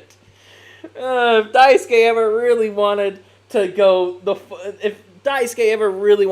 the full bastard route and just have the next game be be rated adult only, oh man, I don't know. I mean, yeah, Pickle, I know. I'm just saying. If Ishiwatari ever wanted to go the bastard route in creating a doujinshi fighting game. But like I said, it's not as quite knowledge-based as other fighting games is. It's all in there. I mean, it's still got combos and it's still got stuff like that, but the neutral game of Dead or Alive 4 is what makes the game so strong. And Team Ninja did remove elements of what you would say is depth in order to achieve this. Like, for example, in Tekken, the wake-up game, the Okazemi, as they say, you know, same thing with Street Fighter. You get the knockdown, and then you have all these mix-ups and strats and all this kind of stuff to play this sort of knockdown game. Dead or Alive, a lot of that was streamlined out. Like Dead or Alive, you get knocked down, you're going to get right off that floor really quick. It's a game with really fast text, with really basic get-up options, but really fun and engaging. Or you're going to go for a low kick, you're going to go for a mid kick, you're going to tech, you're going to side roll. It's less complex in that way than other 3D fighters. If Alpha ever loses to the BBC Vampire, they have a 5-minute long Smeg scene. The same happens if she wins.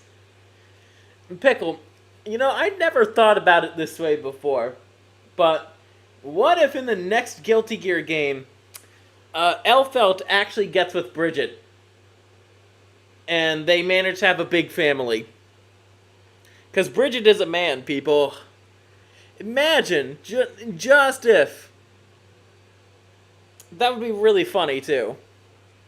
But it's so dynamic. You can tell Team Ninja what they really want is pace. They want the game to be really dense and fast.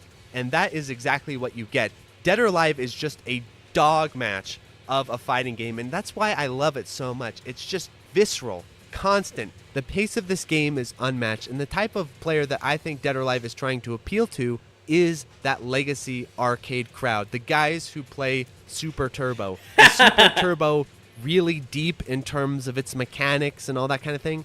No, it is not. But what it lacks in mechanical depth, it makes up for in just outright blistering pace. And I think the same case is with Dead or Alive as well. Because Dead or Alive 4... I mean, that's also kind of how I feel about, like, Strive or Devil May Cry 5.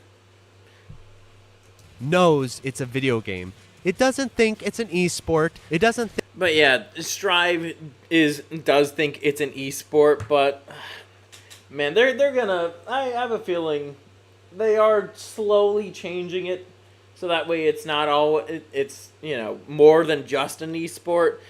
If they want to keep Strive alive for the next like 2-3 years, they really do have to consider a little bit of a change in direction, because I think even the pros want a bit more mechanical complexity. But hey, Monkey Paw wish was granted for you pros. Once again, bring back insta-kills. think it's chess.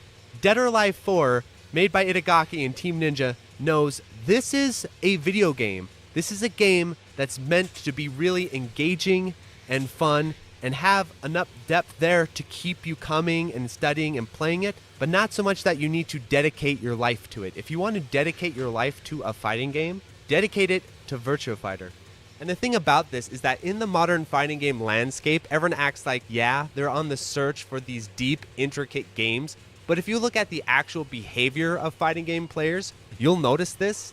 This is the behavior of most fighting game players, even quote-unquote competitive ones. A new fighting game comes out, let's say Under Night comes out, and for a month, Under Night is the hot new thing. Everyone in the local is playing Under Night. Oh, Under Night's so deep and amazing and awesome. And then the next month, Melty Blood Type Luna comes out. Okay, forget Under Night. Time to play Melty Blood Type Lumina. And if you look at the Steam charts, this happens constantly. People play a new fighting game for about a month or two and then drop it. And then the new fighting game... God damn, I remember hearing so much about Melty Blood. And that is sad. You want to take a look at a dead game? God damn, I feel bad considering that Melty Blood is, from what I hear, is a pretty good game. But it's like, wow, and I mean, for a game like this, it's like 12,000. In addition to it coming out after Strive, considering it came out in 2021, that is impressive. That is really impressive. But now, fucking look at that number, 46. It's a very small but dedicated, and probably an extremely dedicated player base. But damn, I feel bad. It's not even like 3 years old yet. comes out, they play that for a month or two or drop it. And so how deep are you getting into these games if you're playing them for a month and dropping it, really? And I guess it's kind of like Melty Blood is mostly a PlayStation game. So do most people play on like the PlayStation or something? I assume so. I assume it probably does have a bigger player count on the PlayStation, considering Steam Charts doesn't count crossplay. But yeah, I guess it is kind of like Strive in that regard. I have a lot of these games in my Steam library, and I think they're really cool, but how likely am I to actually go back and play them now that they're no longer competitively relevant? Not so likely at all. I literally have every single BlazBlue game on Steam, and I have played them barely any because I can't find a reason to go back and play them. I actually maybe should go back and play them and see what I can find. There's probably some good stuff in there. But with Dead or Alive, there is no competitive reason to play this game. Dead or Alive 4 will never be played competitively. You can't even really find online matches for it.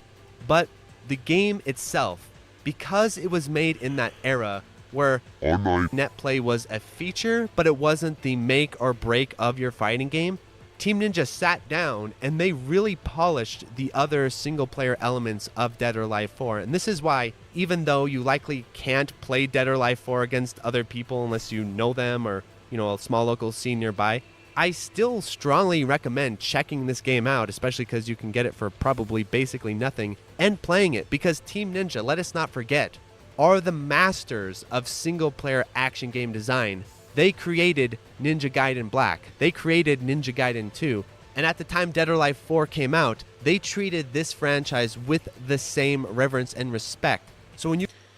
I mean, I believe the main character, I think we saw the main character of Ninja Gaiden in Dead or Alive 4, so goes to show how much respect Tecmo treated both of those series at the time, or Team Ninja. You go to play the single player modes of this game, they are legit and they are fully featured, and it is really interesting how actually more fully fleshed out Dead or Alive 4's single player content is than even most modern fighting games coming out now, even modern fighting games that have pretty solid single player content. So with Tekken 8, when it came out, I thought it was pretty cool that it had the quest mode and it had the AI battles, and the best part about it is definitely downloading the player ghost. I think that's really awesome. But outside of downloading the player ghost, there really isn't that much to do in terms of single player content.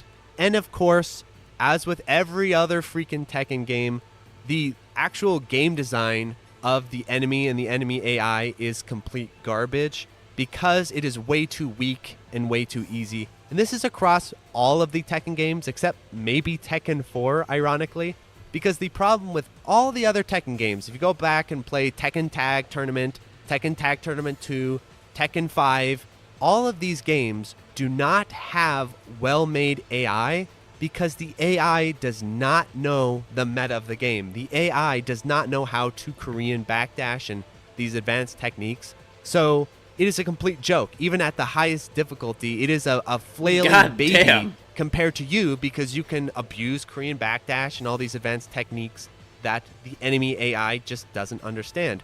Whereas with Team Ninja, the great thing about this, where even though you say, hey, Dead or Alive isn't as deep as Tekken, the great part about it is that actually allows the enemy AI to be a lot more legitimate, because guess what? Team Ninja knows how to play Dead or Alive. Team Ninja knows how Dead or Alive is played at a high level, and they train their AI to reflect that, at least from what I can tell, and I've played Dead or Alive for a lot of years. Go ahead, fire up Dead or Alive 4, flip over the enemy AI to very hard, and see what happens. It is insane. Honestly, that's interesting, because I've said it before on stream about mechanical complexity, and I guess the same could be said when it comes to programming, like fighting game AI. You can absolutely have some pretty hard AI fights just because they don't have to worry about a million different fucking mechanics. Just look at Strive. Every base character arcade mode ends with fighting BBC Vampire. You could tell that the story mode was a side thought in favor of Ma Evo. And even then, you know, Strive did have the cinematic story, but it's more so for like after that, because that's when the arcade mode takes place, is after the story. But also you absolutely can blame the Pandy for that too. That was something. The arcade mode as a whole was going to be something greater, but constraints and you know, the Pandy or whatnot, but still. They definitely were thinking about, Ma Evo, but they're slowly starting. I think with the Wild Rush and the Faultless Defense, not the Faultless Defense, and the meter and the burst meter guard, but I forgot what it's called. Those are steps in the right direction. Adding a little bit more onto what you could do. Once again, just arc system works. Add the insta-kills, and I'd be happy. Mechanically speaking, for Strive, I'd be very happy. But the pros would be like, my RNG.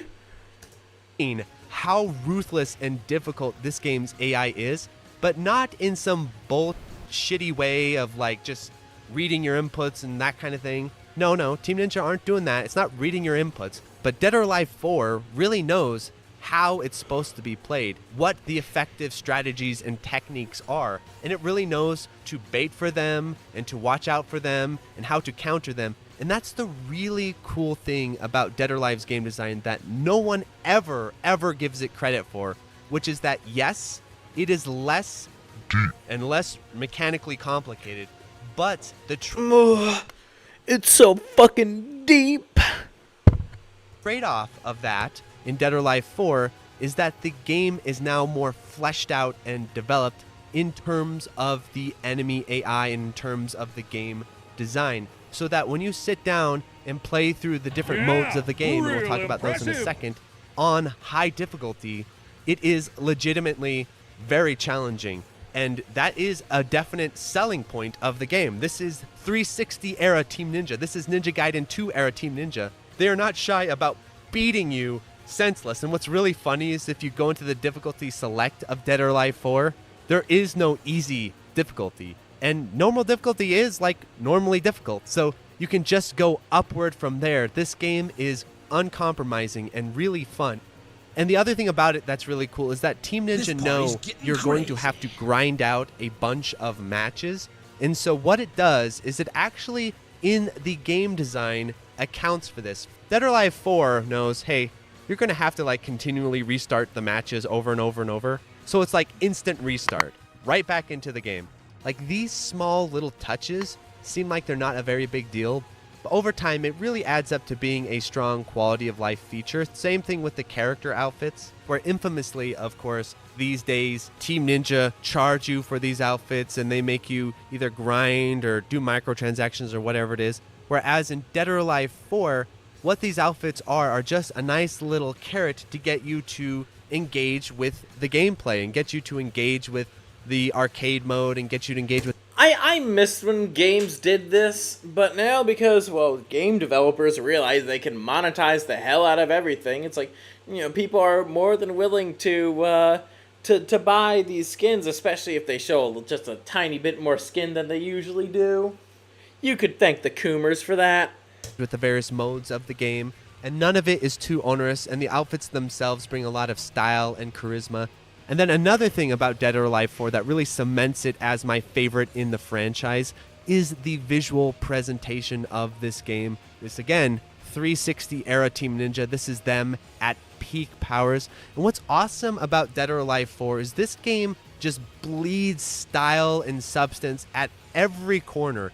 Even the opening menu, rather than just having this boring static menu, is like these cool panning shots of the different environments, and the UI just looks great, and then the character select looks great, and then even the life bars look really cool, and like when you start the round it has that sort of inversion color, and then when you beat the round it has that cool slowdown and replay and all that. I mean, this is all DOA stuff, but it just is really well done in DOA 4, and then the overall visual design of DOA 4 I think is just perfect. I love the way this game looks because it's this nice blend of realistic, high production value assets for the backgrounds and the textures and all that sort of stuff, but then a really nice bitch is a grappler. Stylized presentation for the characters and especially the female character models.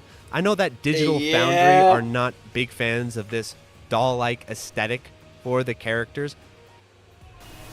One thing about so the character designs and the character renderings, character models. So let's say that they're kind of course, game journos hate it. They don't like it when chicks look hot. Hold on, I'm gonna take me another shot, alright?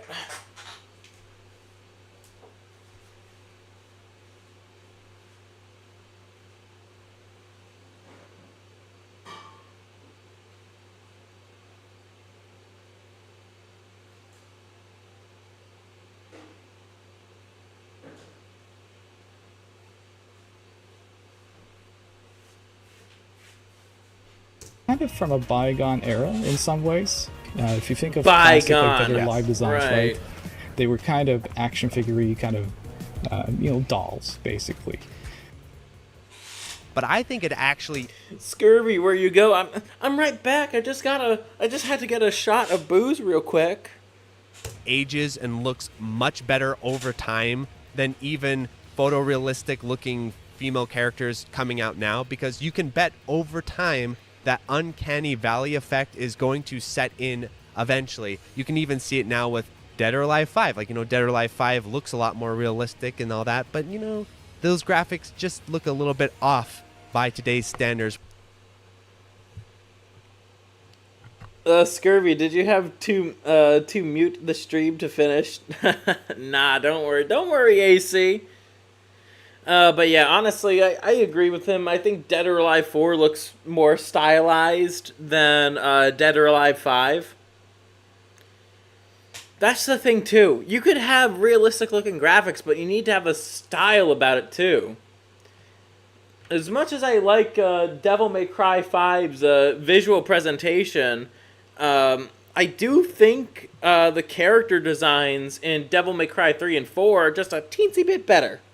That's just my opinion. Whereas Dead or Alive 4, because it's leaning more into a stylized presentation, I think it looks God great. damn it, and I really Pickle. hope that with Dead or Alive 7, if we get a Dead or Alive 7, Not we get likely. a little bit more of this visual presentation for the characters rather than trying to be just as photorealistic as possible. So even now, playing Dead or Alive 4 on my Xbox 360, I was like, wow, this game looks really good, even by 2024 standards. And it is funny that as time is going on, I think we need to start dropping this concept of console generations, like, oh, this is from the PS4 generation, this is from the Xbox 360 generation, and instead just focus on the budget of the visual presentation, because I think that is actually much more relevant now than what generation a game belongs to. Like with film, And that's fair, because some games can look like absolute dog shit, even with higher graphical fidelity and higher graphical budgets. you don't describe film in film generations usually so much, except if they're really old. But now what we usually talk about is budget. Is this a high budget production? Is this a mid budget production? Is this a low budget production? And I think the same can be said here with Dead or Alive 4, where yes, That's kinda it is fair. from a previous console generation, but it is clearly high production value, high artistic merit, and so it looks great even to this day. And then a quick aside on the infamous character sexualization of the Dead or Alive series. If you want to hear my full thoughts on this topic as a whole, I definitely recommend my Stellar Blade Provocative Female Form video, where I really go deep on this type of thing. But with Dead or Alive 4, one thing is that I think it was finding that really nice balance that it kind of pushed too far in Dead or Alive 5, where Dead or Alive 5, especially when you marry it in with microtransaction DLC costumes, it feels more like a gacha game. It feels more like a cash grab for these fun, sexy elements. Whereas in Dead or Alive 4, first of all, there's no DLC stuff, so that's really nice. But also, I think it Yep. I wish there were more games. Really, just in general. I feel like the one studio that doesn't shove DLC down everything is Nintendo. Now, I do wish there was an Isle Delfino DLC in Mario Odyssey, but that's a different point that altogether. But whenever Nintendo releases a game that isn't, like Splatoon or Smash Ultimate or ARMS, it's a complete product. And there might be a minor bug fix patch here and there, but once that patch is done, it's like, the game is polished up, and it's never a day one patch either. found a really nice blend there where it was sexy and it's hot, definitely, and that's part of the DOA aesthetic, but it's like well done and looks good, if that makes sense. It's just that right amount where it's sexy and fun and playful, but not overly so much where it's like, okay, now we're in gacha game territory. It's riding that line really well. And especially by 2024 standards, Dead or Alive 4 seems downright tame compared to the gacha stuff we see coming out now, or of course the Dead or Alive Extreme series that comes out. Or hell, just even the shit that I see chicks wear at the gym now. So I think it finds that nice blend there, especially if you are 99 years old, if you know what I mean. But before I end this review, I want to talk about the hidden gem of Dead or Alive 4, which are its game modes. Because if you look at the menu, it is really impressive about how many different game modes there are. But actually, there are more game modes in Dead or Alive 4 than meet the eye in a way, because when you go through, you've got your story, which is the arcade mode, you've got your survival mode, you've got your time attack mode, you've got your practice mode, you've got your online battles mode. You know, it all seems pretty cool and standard, but there's a lot more to these modes than meets the eye. First of all, I think the story mode, the arcade... You know, that's something else too. I do miss... So, a retro game that I've been replaying every now and then is F-Zero GX. There's so many modes in that game. I almost forgot that, you know, games can have multiple modes. Shocking. And they all feel different, too. Arcade mode is really good because at the end of the arcade mode, like I said, it's nice, quick, difficult if you turn the difficulty up. And then at the end of it, you have the boss fights, you know, where you either have like souped up enemies or, of course, the infamous Alpha 152. And I think Alpha is one of the best bosses in all of the Dead or Alive series because of how uncompromisingly evil this boss fight is, and cheap in many ways, but cheap in the right ways. I want to make that clear, because what Alpha is up to is not something you can't counteract or you can't punish or you can't outright beat, but it is so razor tough. It is so brutal. If you make one little mistake, Alpha will beat you senseless, and you're gonna really have to push your knowledge of doing holds, doing fuzzy guard, getting good counter hits, getting launchers, maximizing your damage, because you can definitely get hits off on Alpha. But if you're not careful and you're just finishing your strings all the time and your defense is not on point, Alpha is going to obliterate you. But I've noticed after spending hours and hours fighting Alpha, and that's something else I miss too, is genuinely tough boss fights. And I'm not just talking about like, you know, on the hard difficulty, but it's just like actual hard boss fights. I know in SMT5 Vengeance, I've had a few brick walls that I had to just completely smash. And by smash, I mean grind. It's an RPG. But also in Devil May Cry 5, I had, even now, it's like, I've had some, you know, roadblocks too. Cavalier Angelo. But I guess that just shows just how skilled I am at that game. Not much. I largely play Devil May Cry for fun, not necessarily to play Dante Must Die and to get S ranks on it. Improving at the fight. I've noticed I overall improve in the other fights and stuff, because I think Alpha is really good at pushing you at keeping things fundamental. And at the end of arcade mode, it's not so bad because you only have to beat her one time. But that goes to time attack mode next. And time attack mode is really underrated, and I definitely highly recommend it, because the cool thing about time attack mode is that it's like arcade mode, except it's high difficulty the entire time. So you know Sheffo says, I like boss fights that make you use all knowledge. Way too many bosses just introduce a new mechanic. Yeah, that's fair enough. One reason why I liked Virgil's boss fight at the end of Devil May Cry is because it felt like a test. It's like, I mean, I did use a golden orb in my initial playthrough as, you know, Dante, but basically, so yeah, it felt like a real test of my knowledge of just how Dante played. Nero too, as well. I mean, you know, you also fight Virgil as Nero, but that was more cinematic, if anything. The real boss fight was with Dante. How in arcade modes, the first few opponents are baby easy, even at higher difficulties, and then they start getting more difficult and challenging as they go. Well, in time attack mode, that difficulty curve is just max difficulty the whole time. So if you're on hard mode, they're maximum hard. Normal mode, they're maximum normal. Very hard, they're maximum very hard. And so you get more meaningful fights all the way through. And then, at the end of it, you have to fight Alpha and beat her twice in a row, because it's 2 rounds rather than 1 round. And holy crap, you can just watch that timer go on and on and on as you try to defeat Alpha 2 times in a row. But what's really awesome about the time attack mode and survival mode of Dead or Alive 4 is that there are online leaderboards for this mode, so that even if you can no longer find people to play against head-to-head, you can still compete against other players with time attack and with survival. And that is the main way I play the game now, and it is really fun and challenging, especially on very hard mode. And what I'm really impressed by is not only are there online leaderboards for the different modes, but there's online leaderboards for the different difficulties. That is key. So if you go to play very hard mode, for example, which I always play on, there is a separate leaderboard for very hard mode than there is for normal mode, which is really important, but it's a small detail I think a lot of developers could easily overlook. So the game actually has a lot more distinct modes than appears because of the different difficulty options.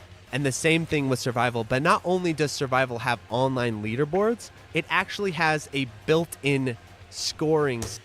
But this is the kind of stuff that a game designed to be an esport just doesn't have. Like, you know, multiple ways to compete with one another. It's not just about 1v1, but, you know, you could compete for, like in this game, for score. System. This is one of the most cool, fleshed out modes in fighting games I've ever seen, because now, even if you have no one else to play, you can still grind out leaderboard runs in very hard survival mode, which is certainly challenging, by going for high scores on the leaderboard. That is so cool. That is something you'll see in arcade games and shmups, and I think that adds a lot more depth and replay value to the single player content than all of this RPG story mode crap that we're seeing in modern games now. Like Street Fighter 6 having a Yakuza type mode tacked onto the side of it that you'll play through one time and then never want to look at again. Or even if you like that mode, it doesn't really integrate back into the main gameplay. I think instead having a scoring-based survival mode with a built-in leaderboard for single-player content is much more in line with what makes single-player content in fighting games good. And that is the big problem with modern fighting games now, where they are offloading all of their content onto the competitive community. And so if the competitive community isn't there, if the net play isn't there, if the player base isn't there, you basically have a dead game on your hands. Whereas with a lot of these older fighting games, especially in this 360 PS2 era, you even notice this with Guilty Gear XX, is that they were trying to bring in more formal modes of game design into the single player content. That is something I really appreciate, and that is good game design. And the end result is that all of these years later, playing Dead or Alive 4, because it's so self-contained, because it's so well developed in terms of the AI, in terms of the combat system, in terms of the visuals, and Postnut, hey, how you doing? Women killed gaming, period. Remember how gaming was in the early 2000s compared to now? I remember! Oh, I remember too! Member Barry's jokes aside, it's like, yeah, I feel you in that regard. Cheers, Scurvy and fellow fruitcakes. Hey, that's a good name for my following. But yeah, I really do remember, and I've went on those tirades already. Postnut, you missed out. We're on the ending segment. We're on the ending segment of the stream, and we're almost done with the segment too. In terms of the modes, even now, it is still worthwhile and fun to return to, and I sit down and I still play Dead or Alive 4 offline for hours and get something out of it, because the game is acknowledging what you are doing. I think that is what's really missing in fighting game design now, is that it's offloading all meaning and all content onto the competitive fan base and not bringing it into the game. And I think this is something that especially smaller fighting games really need to start doing, because modes matter. Built-in challenge matters. Yep. I think he provides a great solution to more, I guess, casual fighting games, for lack of a better term. It's like, yeah, not every fighting game needs to be an esport. Like, you shouldn't be designing your game to be an esport to begin with, and we see what happens to those games, with the exception of very few. Tekken, Tekken 8, Street Fighter 6, Guilty Gear Strive to an extent. Once again, to an extent. I don't like that they got rid of insta-kills, which I have a feeling they're probably going to bring back in the next season. I also think that in general. If a game were to have an esports scene, it should always arise organically. I'm repeating myself here, but it bears repeating. Built-in systems matter. Giving the players longevity and reasons to return to the game, even when everyone else has stopped playing it, really matters. And I think Dead or Alive 4, as much as people mock the Dead or Alive series, is a fantastic example of this. And so if you haven't tried Dead or Alive 4, I'll be watching repeat tonight. Looking forward to it. Alrighty. I highly recommend it. Of course, you can get it on the Xbox 360, and you can get it via backwards compatibility on the Xbox One. I enjoy playing it on the Xbox One with the online leaderboards. Those you don't need Xbox Live for, by the way. You can submit to the online leaderboards without Xbox Live. Unfortunately, there is no PC release of Dead or Alive 4, and that it might blows. not ever have a PC release on Steam because I'm pretty sure it was funded by Microsoft to some degree. But you can play it on Xenia Canary on the PC. Yes, there are some graphical glitches and some audio issues and stuff like that, but hopefully as Xenia continues to develop, those will get smoothed out as well, because playing it on Xenia outside of the glitches is really awesome and really cool, and probably will be the primary way people play this game in the future. And so if you enjoyed this review and this discussion, please like, subscribe, tell all your friends, support the Patreon if you can. Alrighty, so that's the end of that segment.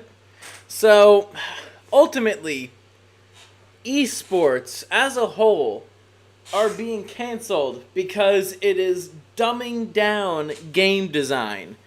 It also attracts way too many normies into certain video game communities.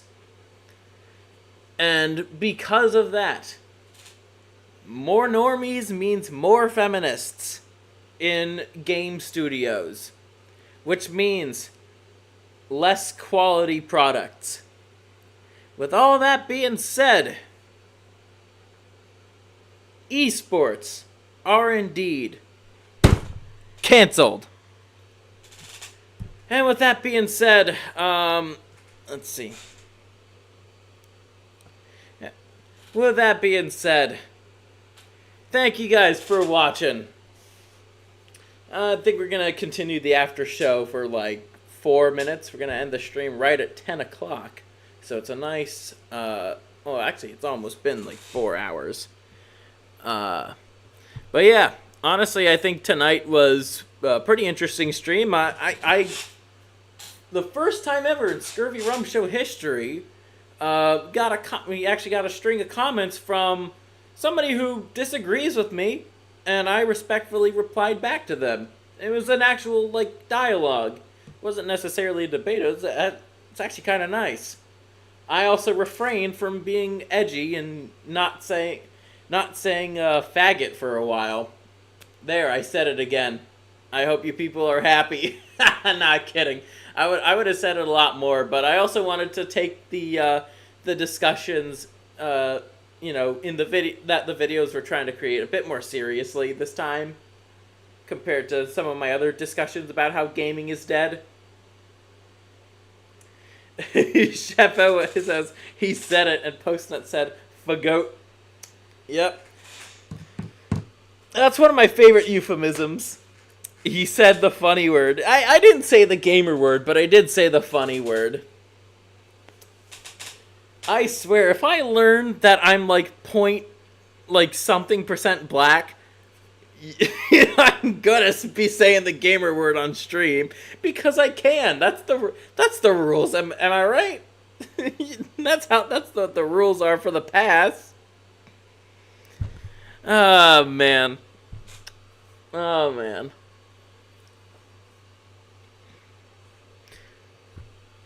I mean, I would if I could. Says Postnut. Hey, well, Postnut, you have the F-word pass, so you could be happy about that. I can give you I could give you the pass, my Nigerian. Hey, Pickle, you're part Somalian, right? Oh yeah, I know that. You're part Somalian. But for your pass, it only lasts a few days because, you're mixed ethnicity like me. 07, I've been knighted. That you have, Postnut. Here, let me give you the sign of knightage.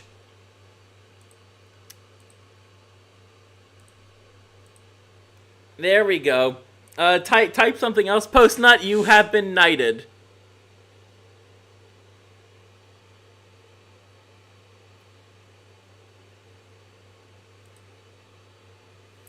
I'm a pie.